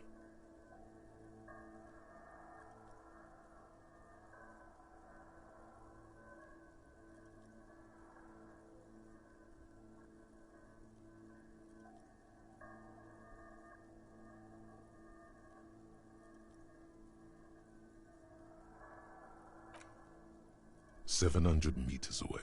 The likeliest of these B positions, 20% chance.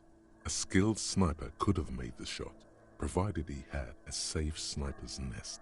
Even with the light on inside, we're talking military training. At that distance, the perpetrator would have had to take wind direction into account.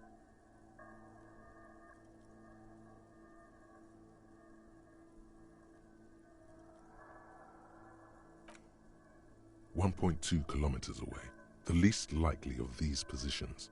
Let's say 3%. A truly skilled sniper could have done it, possibly from a tent. No, too far-fetched. 1 kilometer away, a point beyond the docks, on an islet in the bay.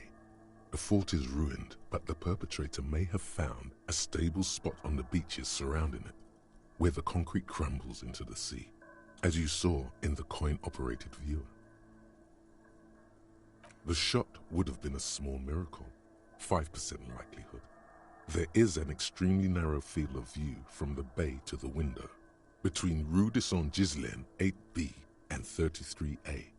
The angle would have been extreme and access to the islets is questionable, but it is a possibility.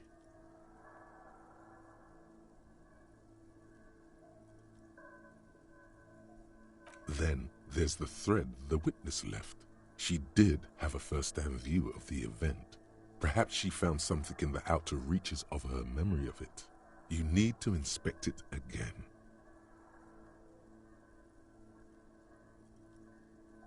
It suggests the bullet came from the extreme upper quadrant of possible angles, from a point beyond the roof. B triple prime. The island in the bay.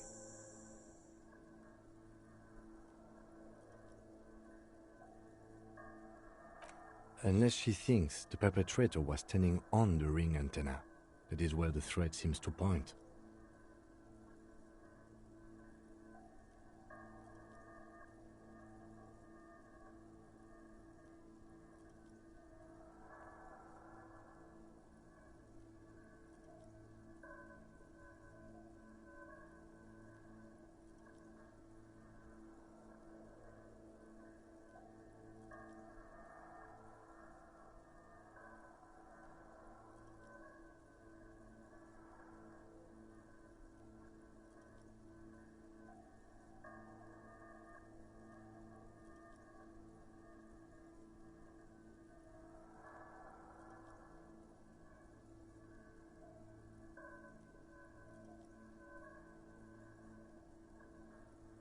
She was there that night, She would have known precisely where the bullet hole was in the glass. It also looks like there may be more to her skill set than we know. The question is, should we trust her?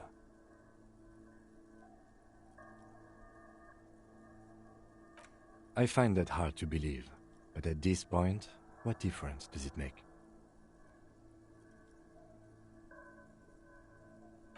The lieutenant looks out the window and onto the bay. So it is.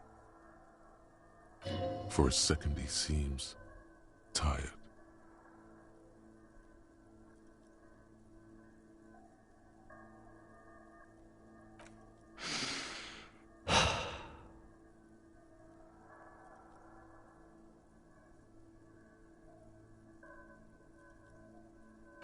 He is trying to justify it to himself.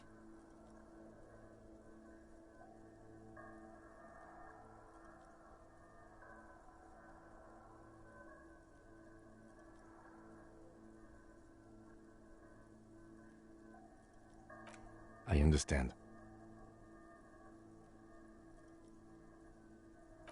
Of course.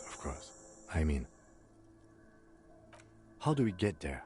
Joyce Messier had her sloop, but she's gone.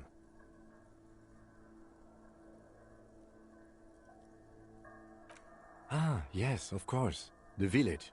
Let's go.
Oh, you're up.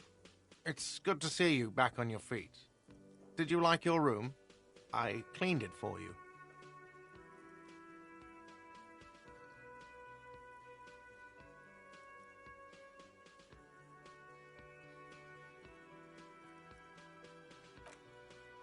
You're welcome. I thought it would be nice for you to wake up in a clean place after you, let's be fair, defended this establishment and its clientele from gunfire. I give credit where credit is due, and that, sir, was a nice shot. I was watching until you hit him. Crawled inside then. Bullets started flying. Anyway. He really wants you to realize that he was also on the balcony looking by, in the danger zone, so to say. I wish you a quick recovery. Also, you and your partner are staying here free now. This establishment supports cops. The stay is free, the drinks are not. It just felt I needed to specify that. Oh, you know, People don't tend to stick around after shootouts. Turns out they're not good for business.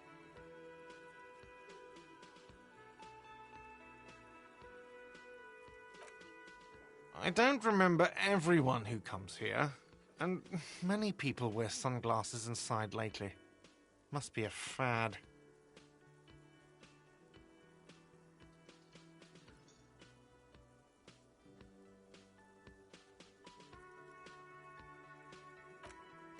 Yeah, I was. Yeah.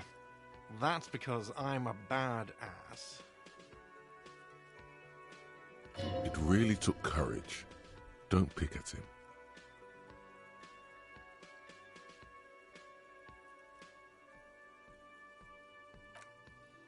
Yeah, I don't know. Clients were panicking. And also, I guess I sort of found out that I don't give a shit if I die. He means it. It's not just boasting. It's something he discovered about himself, stepping onto that balcony. No problem. They'll come back. They always do.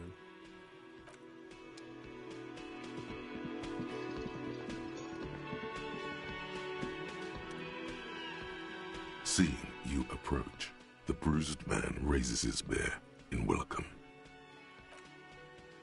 Crazy motherfucker. Didn't think you had that fury in you, but I guess I've misjudged a lot of people lately. That was one hell of a shot. Hell of a shot. The fucks did not expect that.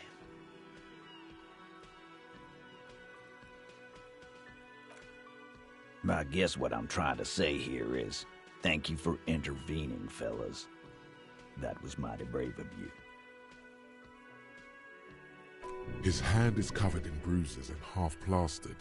Still, this hulking lump of man is glad to be alive. This is big. It's as big of a thank you as Titus Hardy can muster under any circumstances.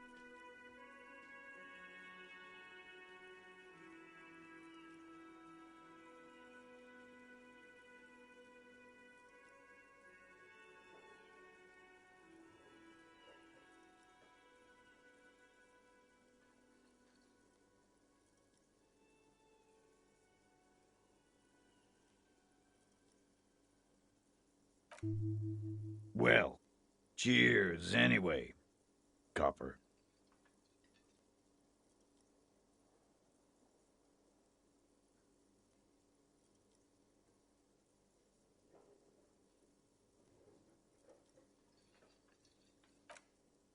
Theo was old.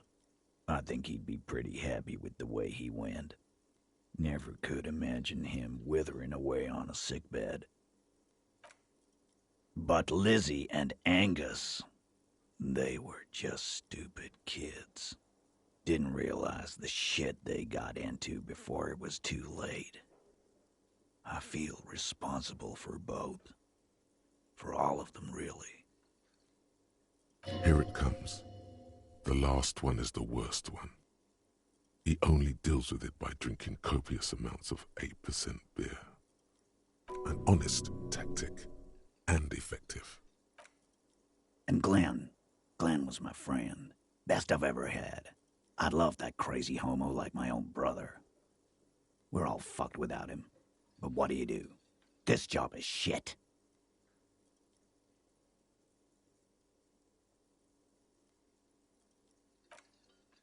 Dennis, you saw him run.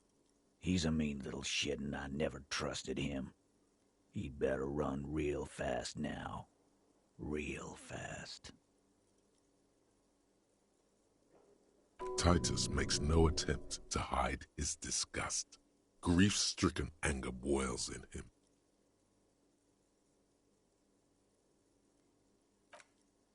Well, yeah.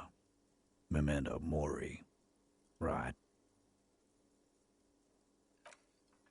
It means you might die tomorrow, so live every day like it's your last. Ain't that right, fellas? Absolutely. Today, I'm going to get drunk, eat good food, and bed a good-looking girl. 'Cause tomorrow, a motor carriage might run me over. Or you might die of a heart failure. Or syphilis.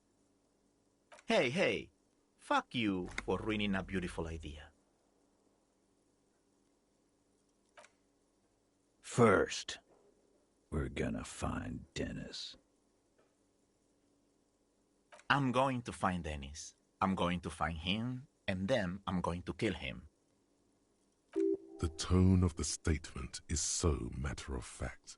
It's as though he were talking about picking up a morning newspaper on his daily walk around the block.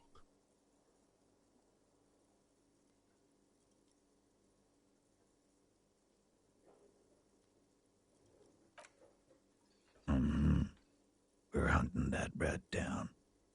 Let it be known what happens to cowards. And then... I guess I'll take a closer look at our union members. There's bound to be some ambitious fellows there who'd love nothing more than advancing social democracy by busting some heads.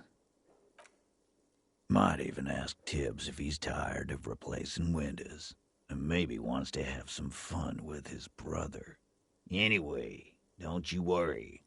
As long as Titus Hardy's standing, there will be Hardy Boys. Don't know? Don't care. I'll be glad if I never see that fucking woman again. Even after all that hell, he's still bitter about her?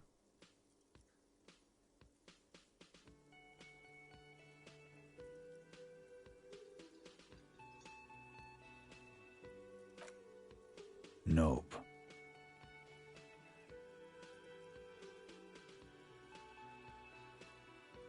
He did. He nods and takes another sip of whiskey. Judging by the sight of you, I'd suggest crawling into bed with a bottle of whiskey in one hand and a big tit in the other. Yeah, go pay Monica visiting Janrock. She's got a knack for making men forget about their worries. Biggest pair of milkers in all Rebacho. Hell, you both look like you could use some feminine company right now. Thank you for your advice, Eugene, and you too, Alain. I do always appreciate a good use of the expression milkers. You're welcome, Bina Claude. You're all right in my book.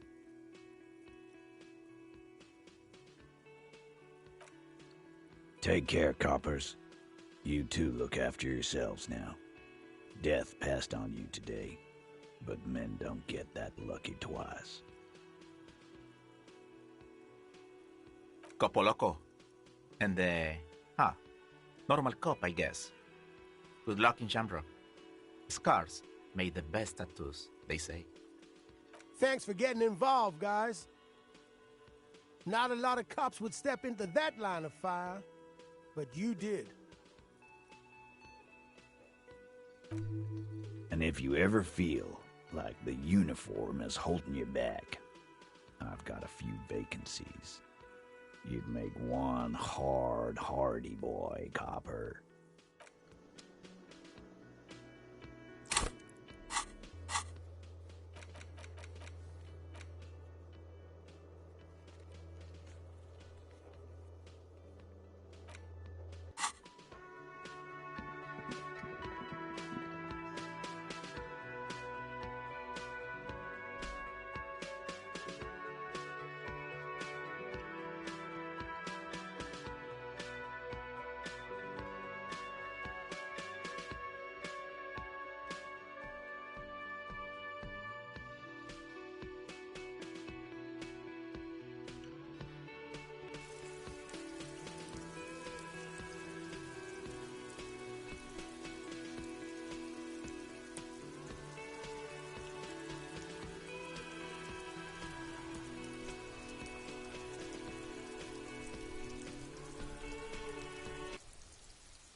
The graffito has been painted over the traces of the fight that took place here.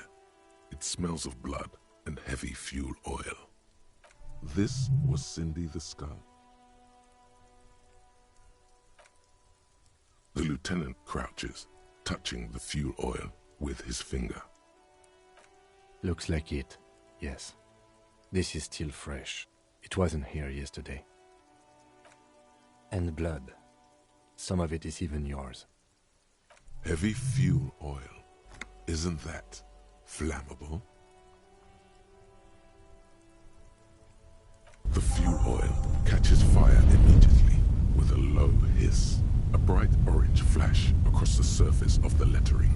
The falling snow turns to vapor above the burning message, mingling with the black smoke.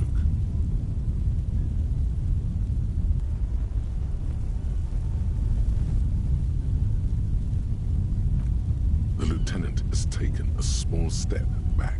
He looks at your face illuminated by the flames and nods silently. Then the fire falters. The flames warmed him too. Not at all in a bad way. Let's go to that island. Slowly, the flames subside, the fuel burning out. The air still smells of mazout and springtime.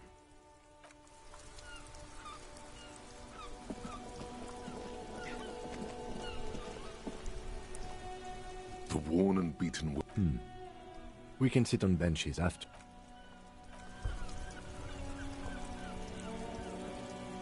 Mon Dieu! You set it on fire! What kind of a policeman are you?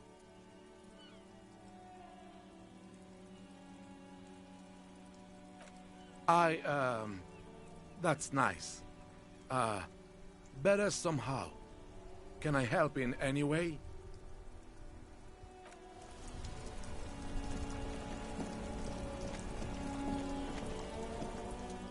Inside, you see a set of steering levers, a radio mic.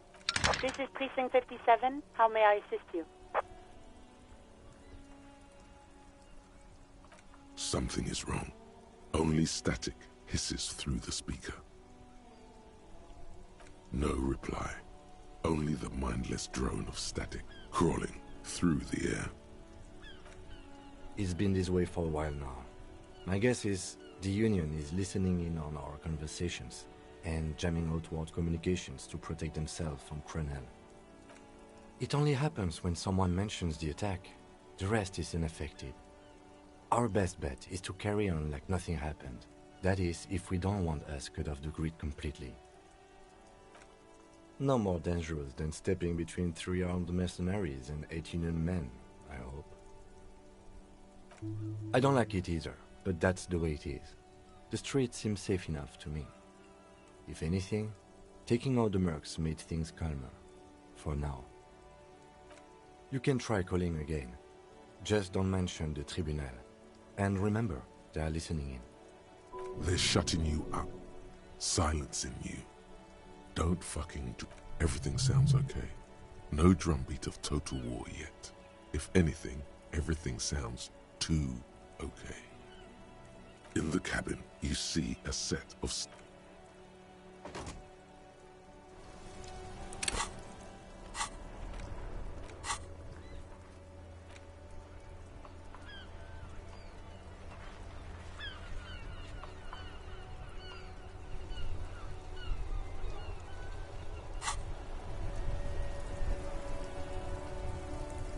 Inside, you see a set of steering levers, a radio microphone.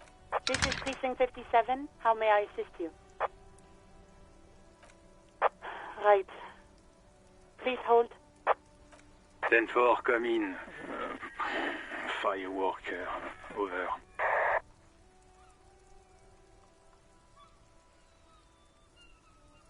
Ten-4, sir, roger that, and very glad to hear it. I will make relevant changes to the report.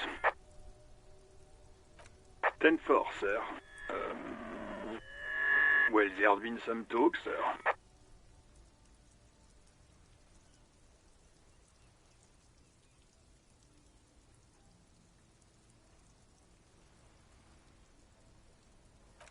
I only meant that there's been some talk in the station, that's all. But there's always some talk in the station. You know how officers in Jamrock are. But then again, some of us truly are on the take. It's unfortunate. Over. Roger that, 10-10, over and out.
Officer Harry, what happened? You're limping. Why are you limping? You look terrible. She sounds almost disappointed with you, reprimanding you for falling and hurting your knee. Look at you, you can barely walk.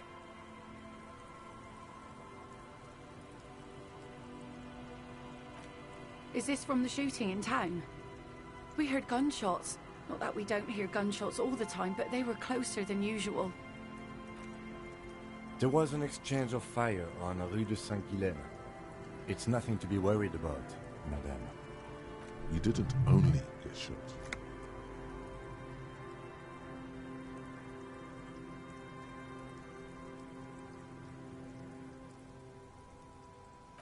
Well, good for you.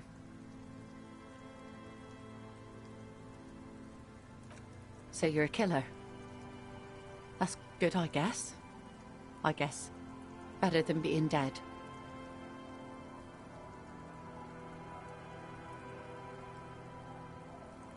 Aye. I guess you are. I understand that's how it goes. Of course. Can I help you with something? That won't be a problem. It's wind still and the tar just dried. We've got 2 days of relative sunshine ahead.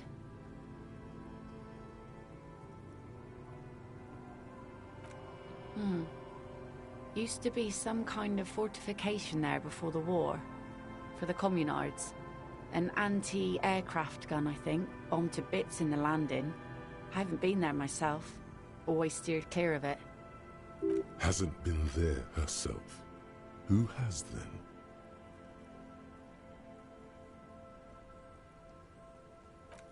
My husband used to drink there. Him and his drinking buddies. Always seemed like a bad place to drink to me. People died there during the landing, you know. My mother told me. The kids sometimes go there too. I know they do, on rafts. I tell them not to, but they bring back old bullet casings and such. The twins. God forbid they bring the girl along on some rickety barge. Can we maybe ask your twins about that place before we go? Would that be alright? Be my guest. They've a strange way of talking. See if you can get anything useful out of them. I seldom do. Well, most of it's sunken. Underwater. That means concrete underwater. Cut your boat if you're not careful. Be sure to enter from the south side. Water's deep there. Aye, aye, Captain. If you promise to bring it back, and no scraping the hull, I just got it nice and yellow, and no drinking on the boat, and no joyriding either. Of course, ma'am. It's only for a day or two. Official police business. Aye.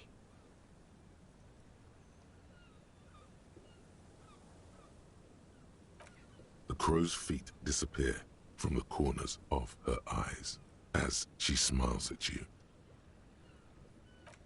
I'm sad to hear that. Take care of that with Ether, will you? Don't get too many RCM men round here. Be sad to lose the first one. That's cool. You boast in your bacterial infection like that. Please be conservative with the fuel, will you? Just filled her up, but it's a small tank.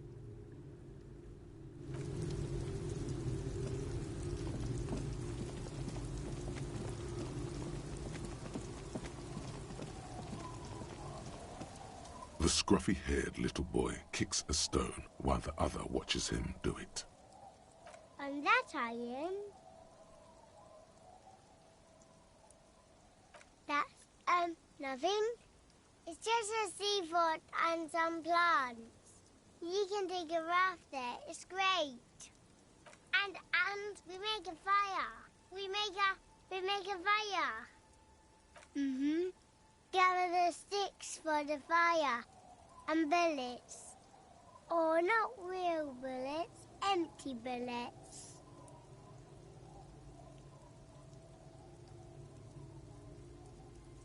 There are lights. The fire guy comes and asks us to put the fire out. Your nerve endings sting from the mention of a guy. They must mean a human being on that island, but it's cut off. No. Yes. Let's go with yes.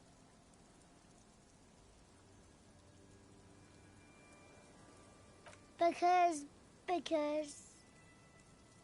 he asks to put the fire out.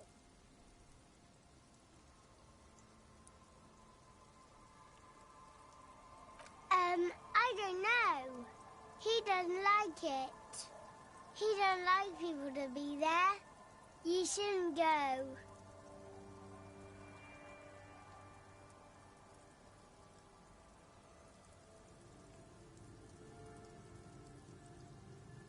Yes. I don't know. Did you mean there are electrical lights? Yes.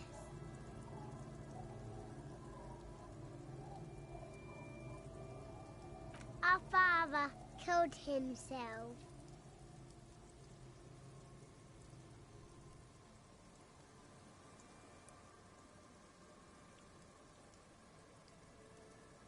Don't say that, he didn't. I don't know. Doesn't even have anything to do with this, you.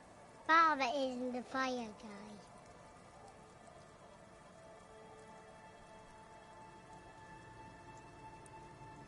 No, he doesn't live there. I don't think. No, he lives there. Been there twice, 2 times. He doesn't live there. He isn't there sometimes. Anything else? What does this guy look like? I don't know. We ran. He just yelled we shouldn't be there.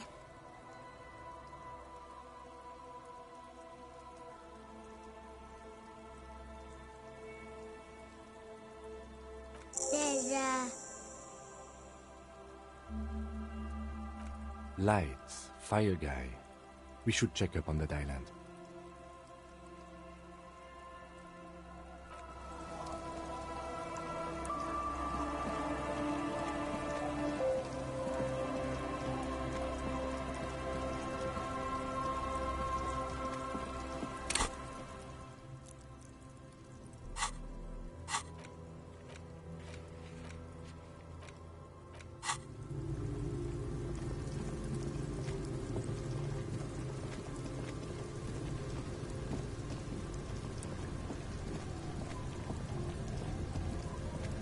A skiff with a small steering engine in the back floats on the calm mirror of the sea. Its 2 seats are empty.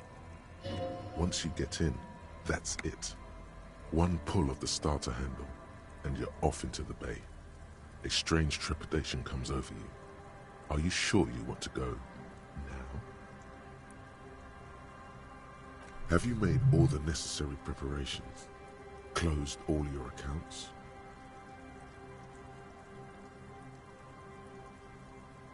Remember what the net picker said.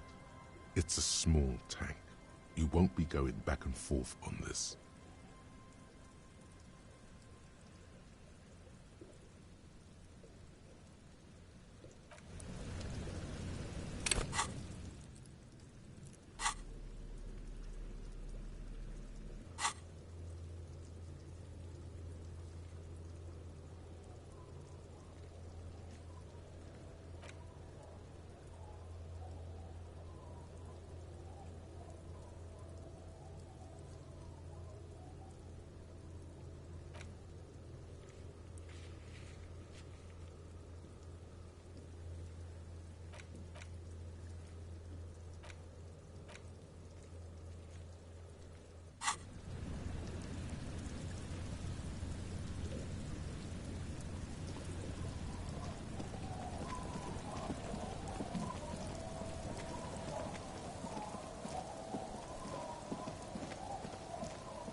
Hello, mister.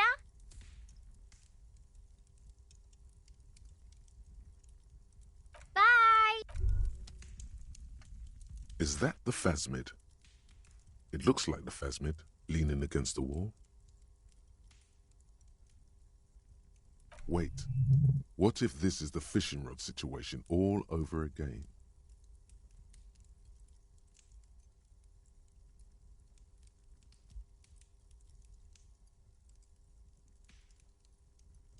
Fine. It's not a Phasmid. It's not even organic. Just a fire iron resting by the fireplace. But where's your sense of wonder, man?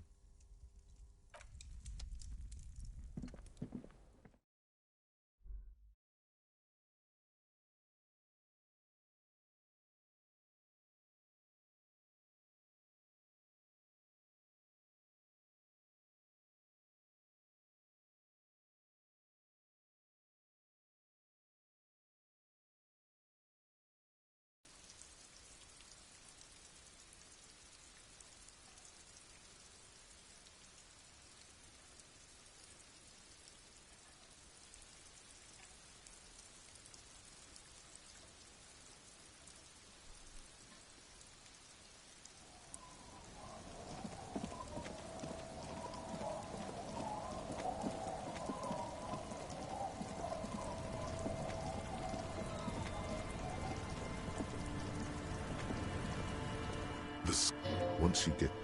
Have you... Remember what the net picker said? It's a small tank. What?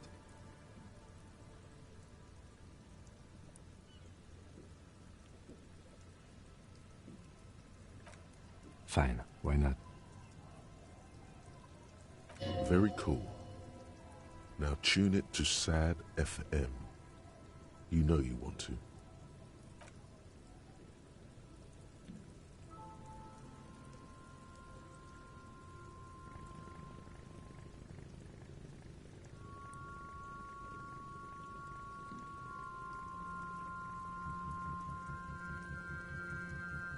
Want to be free. Want to be free.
The boat comes to a slow stop.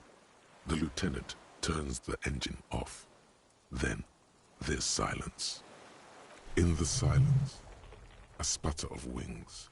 A flock of quails takes off in the distance. There is very little wind here today. The ghost is standing still. You look at your arms, then the cliffs above you. Let's go.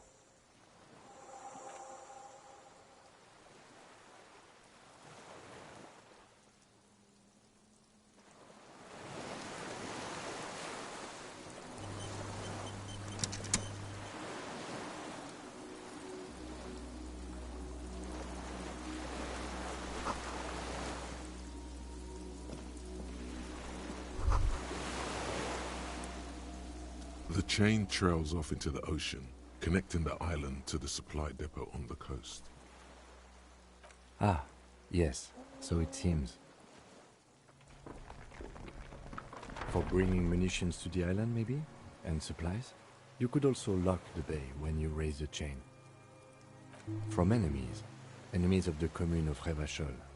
This sea fort was a revolutionary fortification, I believe.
There's a greasy old spring mattress in the corner, resting on piles of soft-cover books. White linen and a pillow are visible under a worn-out caracal blanket. Someone has been squatting here. The linen is fresh, recently washed. You force the rest of the sentence out through pain, thick as molasses, no longer able to hear yourself speak. You know, officer, you can rest here if you are feeling tired.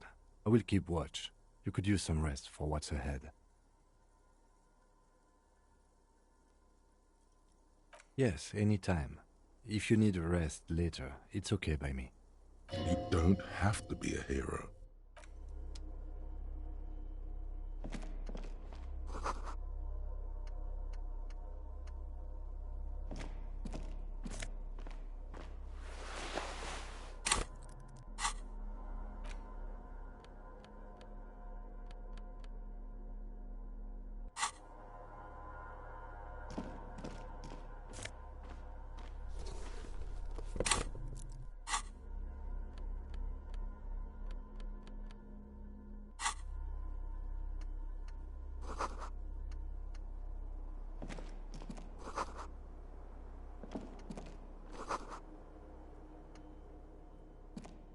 Books and magazines lie scattered on the floor and on a makeshift cupboard.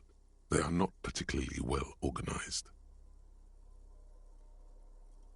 Most are soft covers, serialized fantastique and detective stories from the 20s and 30s.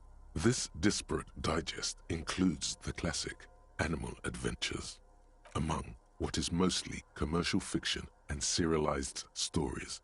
You find a magazine cathodique for electrical engineering. Then it's back to pulp. Light erotica, an international thriller about circuit benders. Someone's made themselves a home.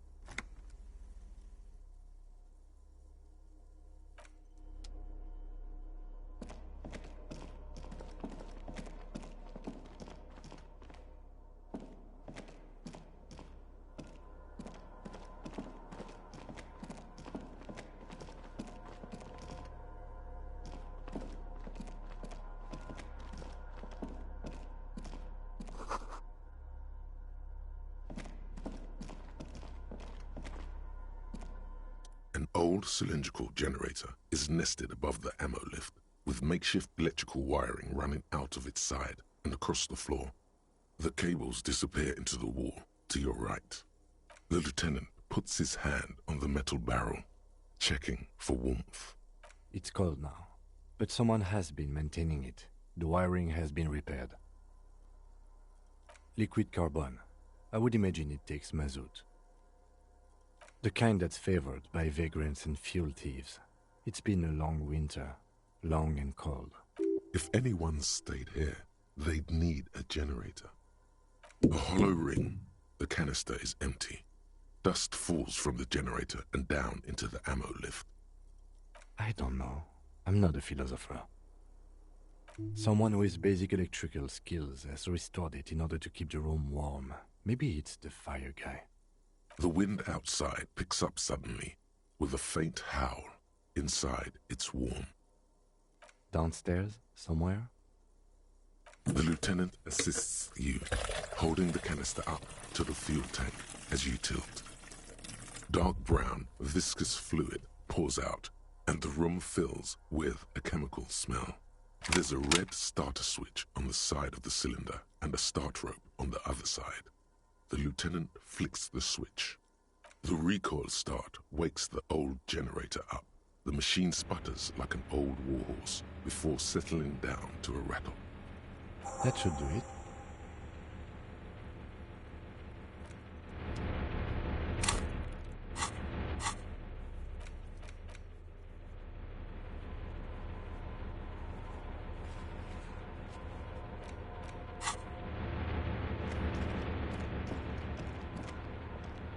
Greasy. The offer still stands. You face the concrete wall. There's less light there, in the dark corner. Like a dog, you lie there. The blanket feels cold. The entire room does. Concrete and cold. Minutes pass. Half an hour maybe. The sounds of the sea beyond grow distant. Your eyelids close until you feel yourself standing up in the darkness, right next to the mattress. Slowly, the world begins to hatch from the blackness. It's evening.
Dolores Day, the innocence of humanism, internationalism, and the welfare state turns around to face you. She has an airship airbag in her hand. She seems to be in a hurry. Okay, don't say you need to talk right away. Melt the ice first. This way you're already talking.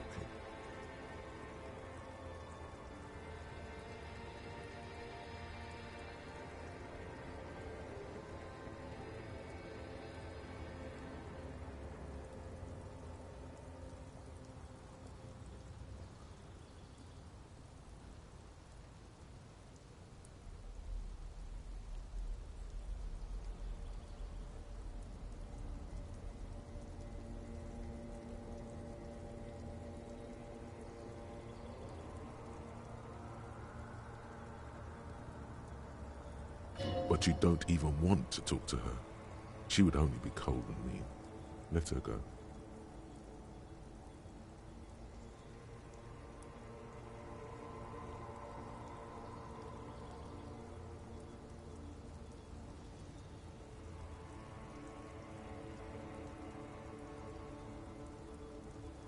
I'm going to Morova. To live there, in Grad. It's 1 million kilometers away, Harry. Might as well be another lifetime. Just my scepter, my globe cruciger, a spare silk gown, a toothbrush, travel documents, the crown of immortality. Oh, this. This is just a wreath. The crown of immortality is made of rarefied light, mana and raw palladium. It was passed on to me by the rulers of late antiquity. She looks at the suitcase, not knowing what more to say. Then, over her shoulder, silence. Her nuptial gown flows in the wind, wraps around her holy body. Anyway.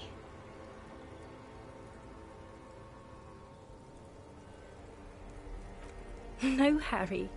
It's just regular skin. I'm not as beautiful as you always thought I was. Let's not get into.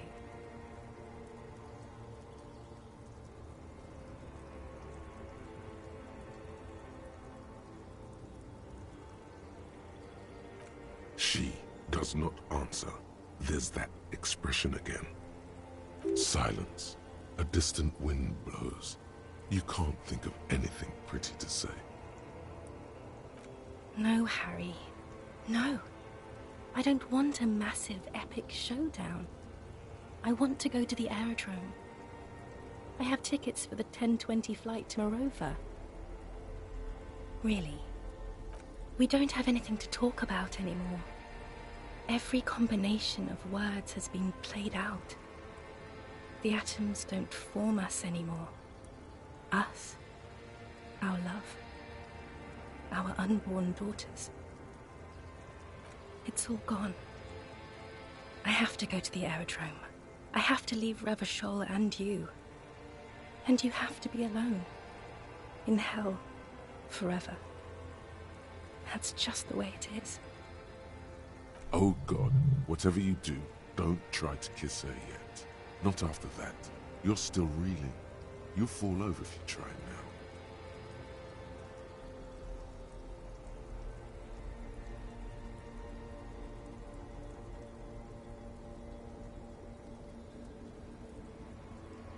I don't want it. It looks expensive. I don't want it. That's not what figurines do, Harry. She looks at the headless Found Rider between your fingers and doesn't know what to say. The figurines don't do anything? Anything at all? But I thought the historic figure she had. Yes, I thought it would be good. A form of communication where words have failed. Yes.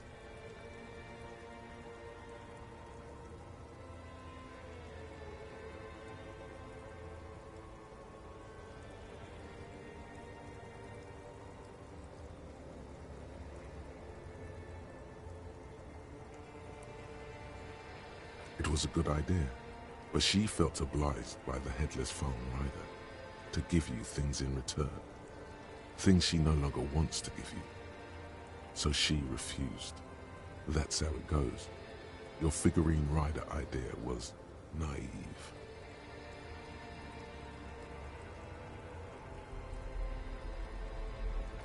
Harry, I don't want things. I want to go to the aerodrome. I didn't ask for things. It's too late to give me anything. I would have liked the headless Fallen Rider back then.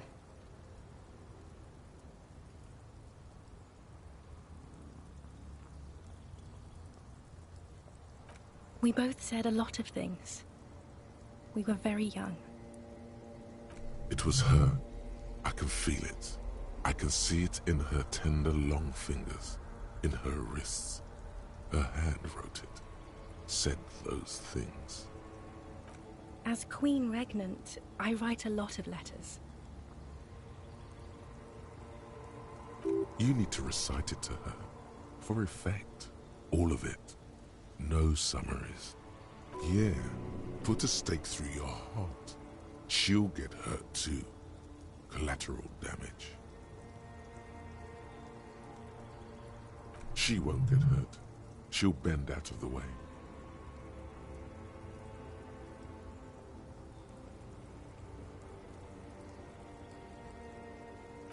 Please, Harry. I just don't have time for this.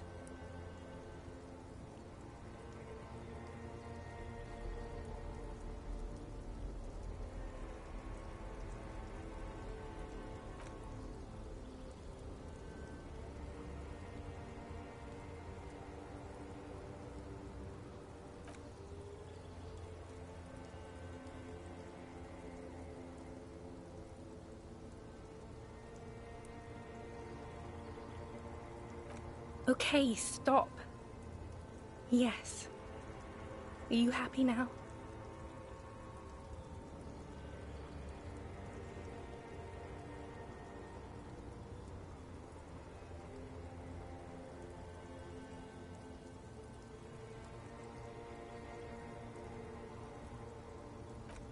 Then why are you doing this? Very well. I wrote it. It was morning. You slept. There was hoarfrost on the ground when I left, on Voyager Road. It was autumn. The first autumn. But Harry, please understand, it was 1,000,000 years ago. No. It was 100 million years ago. I was someone else then, filled to the brim with love for you. Hanging on your every word. Oh, Harry, you were the coolest. But I am no longer that person. This has taken her place. It will devour you. Harry, I will eat your mind. The light of the video rental shines through her dress now. A DeLorean figure, cut in black, moves below. It's still her. Her legs, her breasts, her hips. The coolest. With your leather jacket and your boot-cut pants. Smoking in the bus stop. I wanted you to be the rest of my life that day. And you were. Some of it, at least. You were my first. My first kiss. My first time to have sex. The first and worst time I fell in love. I will always have that with me. It's a fact. But that is all it is. It's like a ticket stub, Harry. It doesn't do anything anymore. Yes, let's talk about that too. Let's bring it up, the zoo. In Le Jardin. The day we went east of the river. To the aquarium first. I was sad about my mother. I don't even know why. The shimmer of the fish tank on my face. The octopuses. It was just a day then, but to think. Were we there now, you could touch my hair. Kiss me. Talk to me about anything. Go virtually anywhere in the world. Not like now. Now our interactions are limited to pain and regret. And my crown of immortality? No. You scared her out of me. With your crying, the awful time we wound up having. And the cheap rental flats you could afford.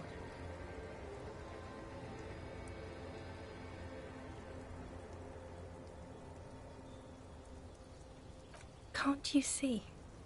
I can never think you're cool again. I can only think that way about new people. A cheap rental with mold on the walls and the tap dripping. Yes, I have found someone for whom I can feel the same. A copy of my love for you, only this time he is careful and rich. He will not lose me. It will go somewhere, it will grow. Your heart burns. Through the blackness you feel the trickle of blood on the mattress below you. Harry, do you notice how none of this is very funny?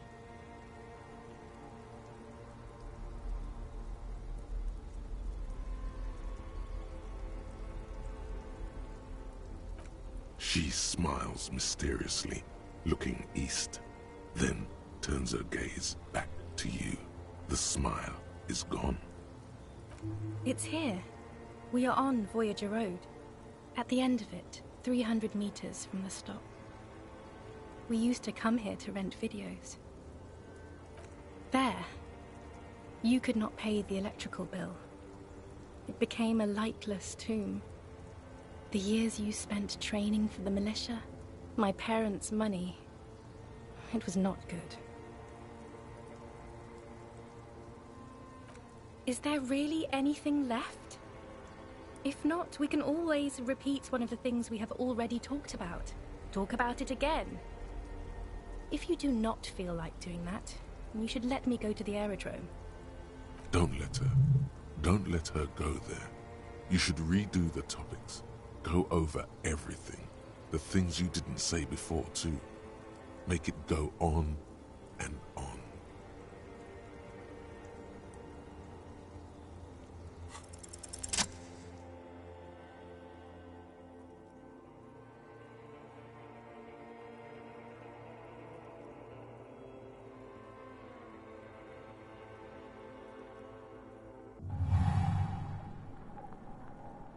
With your feet trembling from the steps you took, tepid and fearful, you stand against her, her body close to you, radiating warmth. With your eyes closed, you move your lips on her mouth. She is not kissing you back.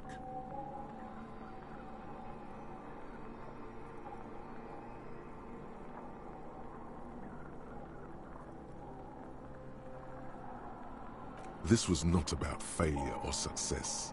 This was always going to be horror. I should not have suggested it, and you should not have listened to me.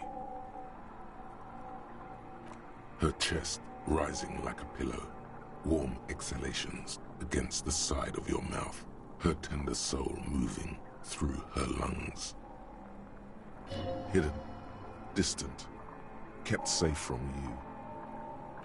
Feels like soft fuzz, a bird covered in down feathers, brushing against your broken capillaries. The delicate wreath on her forehead pressing into your temple. The silver is cold from the spring evening air. Her hand does not return the grip. Her body is rigid. A current of unease courses through it. Distrust. For you. The curve of her spine. Her shoulders hunched. She keeps herself stiff. Her center guarded from your motions. Unresponsive to your guidance. Nothing, just pillows against you. Unresponsive, but for the taste of apricots. Apricot-scented chewing gum. The moment is ending. She is going to move her face away from yours. Trying hard not to look at you. When she withdrew and you held on to her hand, she tried not to look at your face and see the expression there. Brother, you should put me in front of a firing squad. I have no words for how I failed you.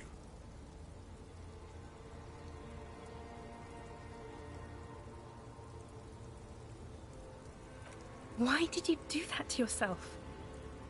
You know I don't cheat, Harry. I never cheated on you. She breathes out heavily, as if something painful has passed through her, and shakes her head.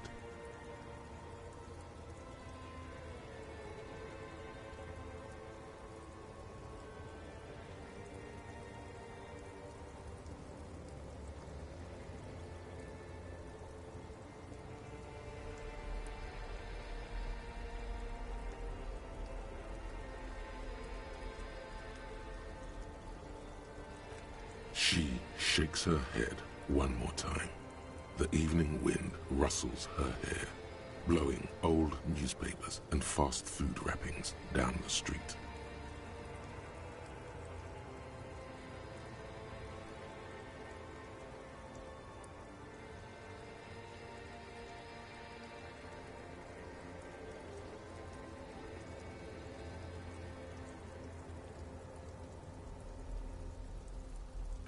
No, I'm just Dora.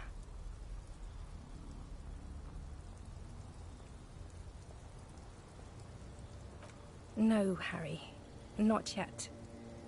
There is one more thing you have to see.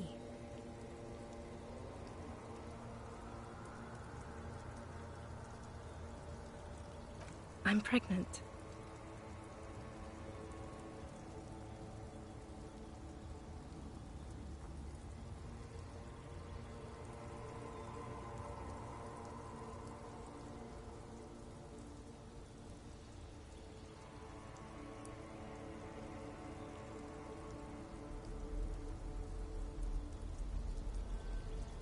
You know what this means.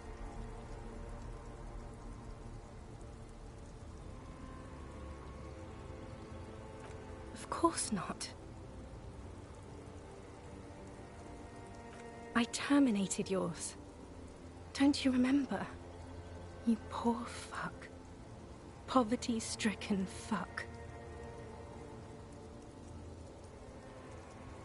Now, go ahead. Ask me more questions. Let's talk about something else. No, this has to end. Do the last one.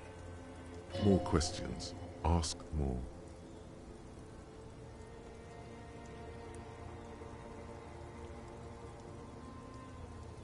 I don't know what you mean. Dolores Day.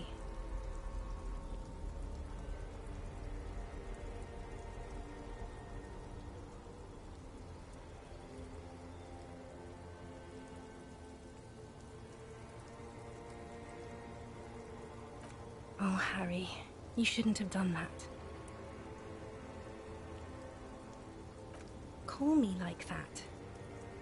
You ruined it. There was still a chance. You should have waited longer. She would have called you instead.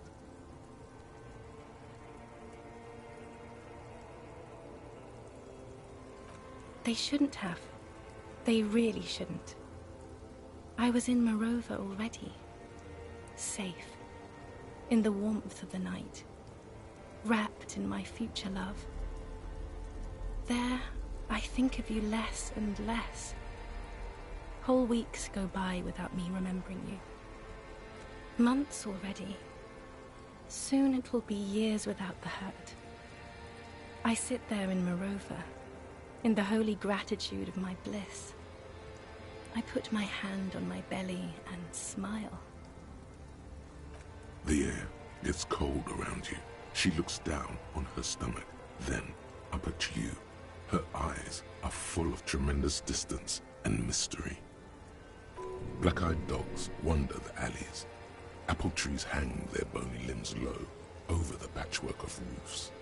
Red and black. Revachol West, the evening sun. She's left and bloomed, far away from us, our vast soul. It's Dora. That's what the voice said on the phone. Dubois, yes. Dora Dubois. Oh no. No, no, no, no. We're not doing that again.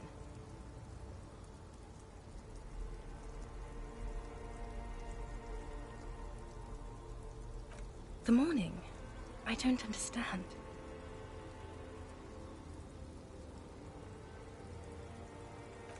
Oh my god, Harry, stop. I don't want to hear anything about the morning. Mourning someone who's still alive. Any of that. I can't do that anymore. I'm not 80 years old, I'm 32. People my age are not supposed to mourn. This is a bit much for me. It feels like your ribs are cracking around your heart. Then why are we doing it?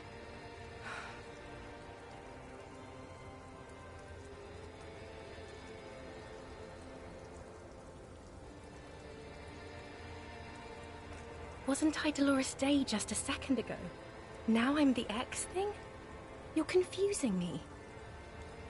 Look, I have to be at the Lausanne Aerodrome at 10:20 p.m. I still have a light rail to catch. I haven't even bought the tickets yet. We all told you. Everyone warned you. Everyone. Literally all of you.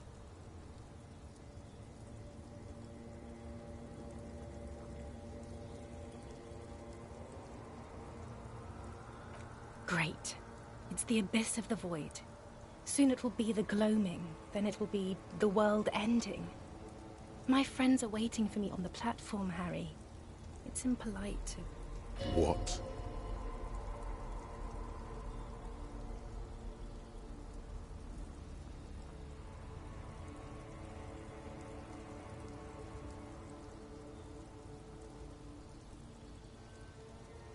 She does not look back.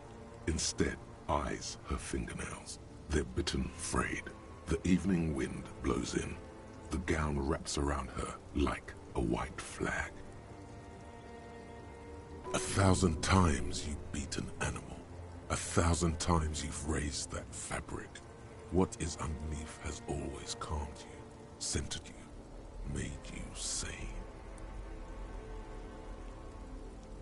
Yes, Harry. I am. Things have gotten much better for me, now that I am the ruler of the known world. Oh God, it's already so late. I have to go, Harry. A tiny golden watch with red straps around her bony little wrists. I have to, Harry. Really, I've already missed the 8:30. I'm gonna go now. I was wrong. You don't have power over her anymore. You shouldn't have said that. I am wrong about everything. You should go on without me.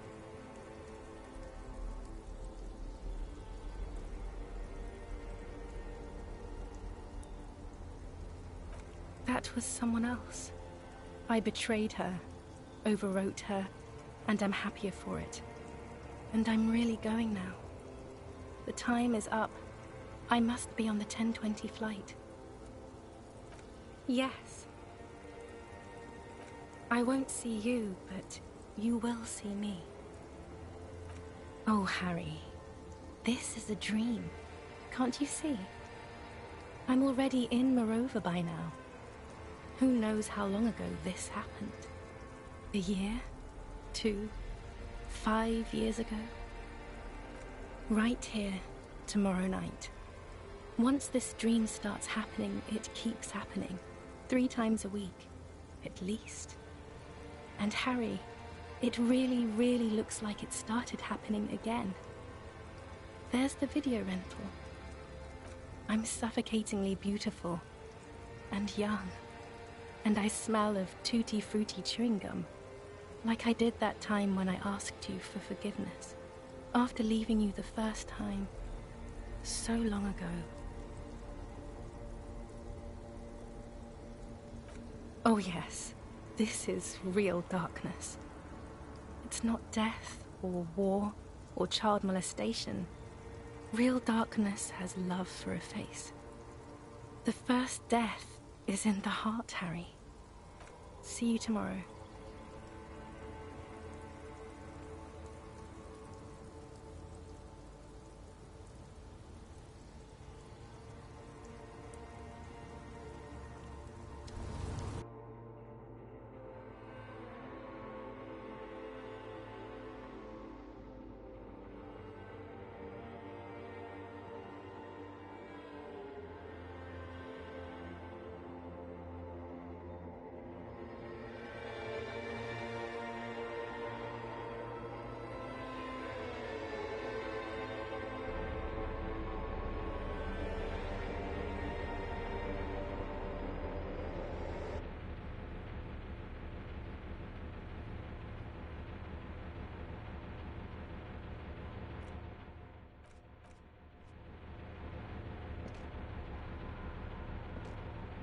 You're up quick.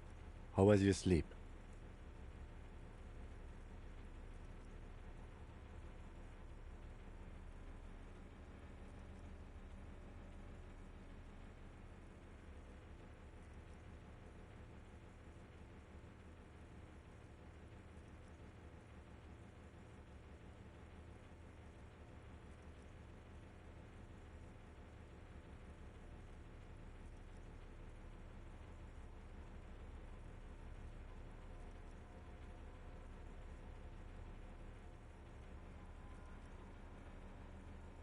Okay. He's still worried. You must have really threshed and squealed in your sleep.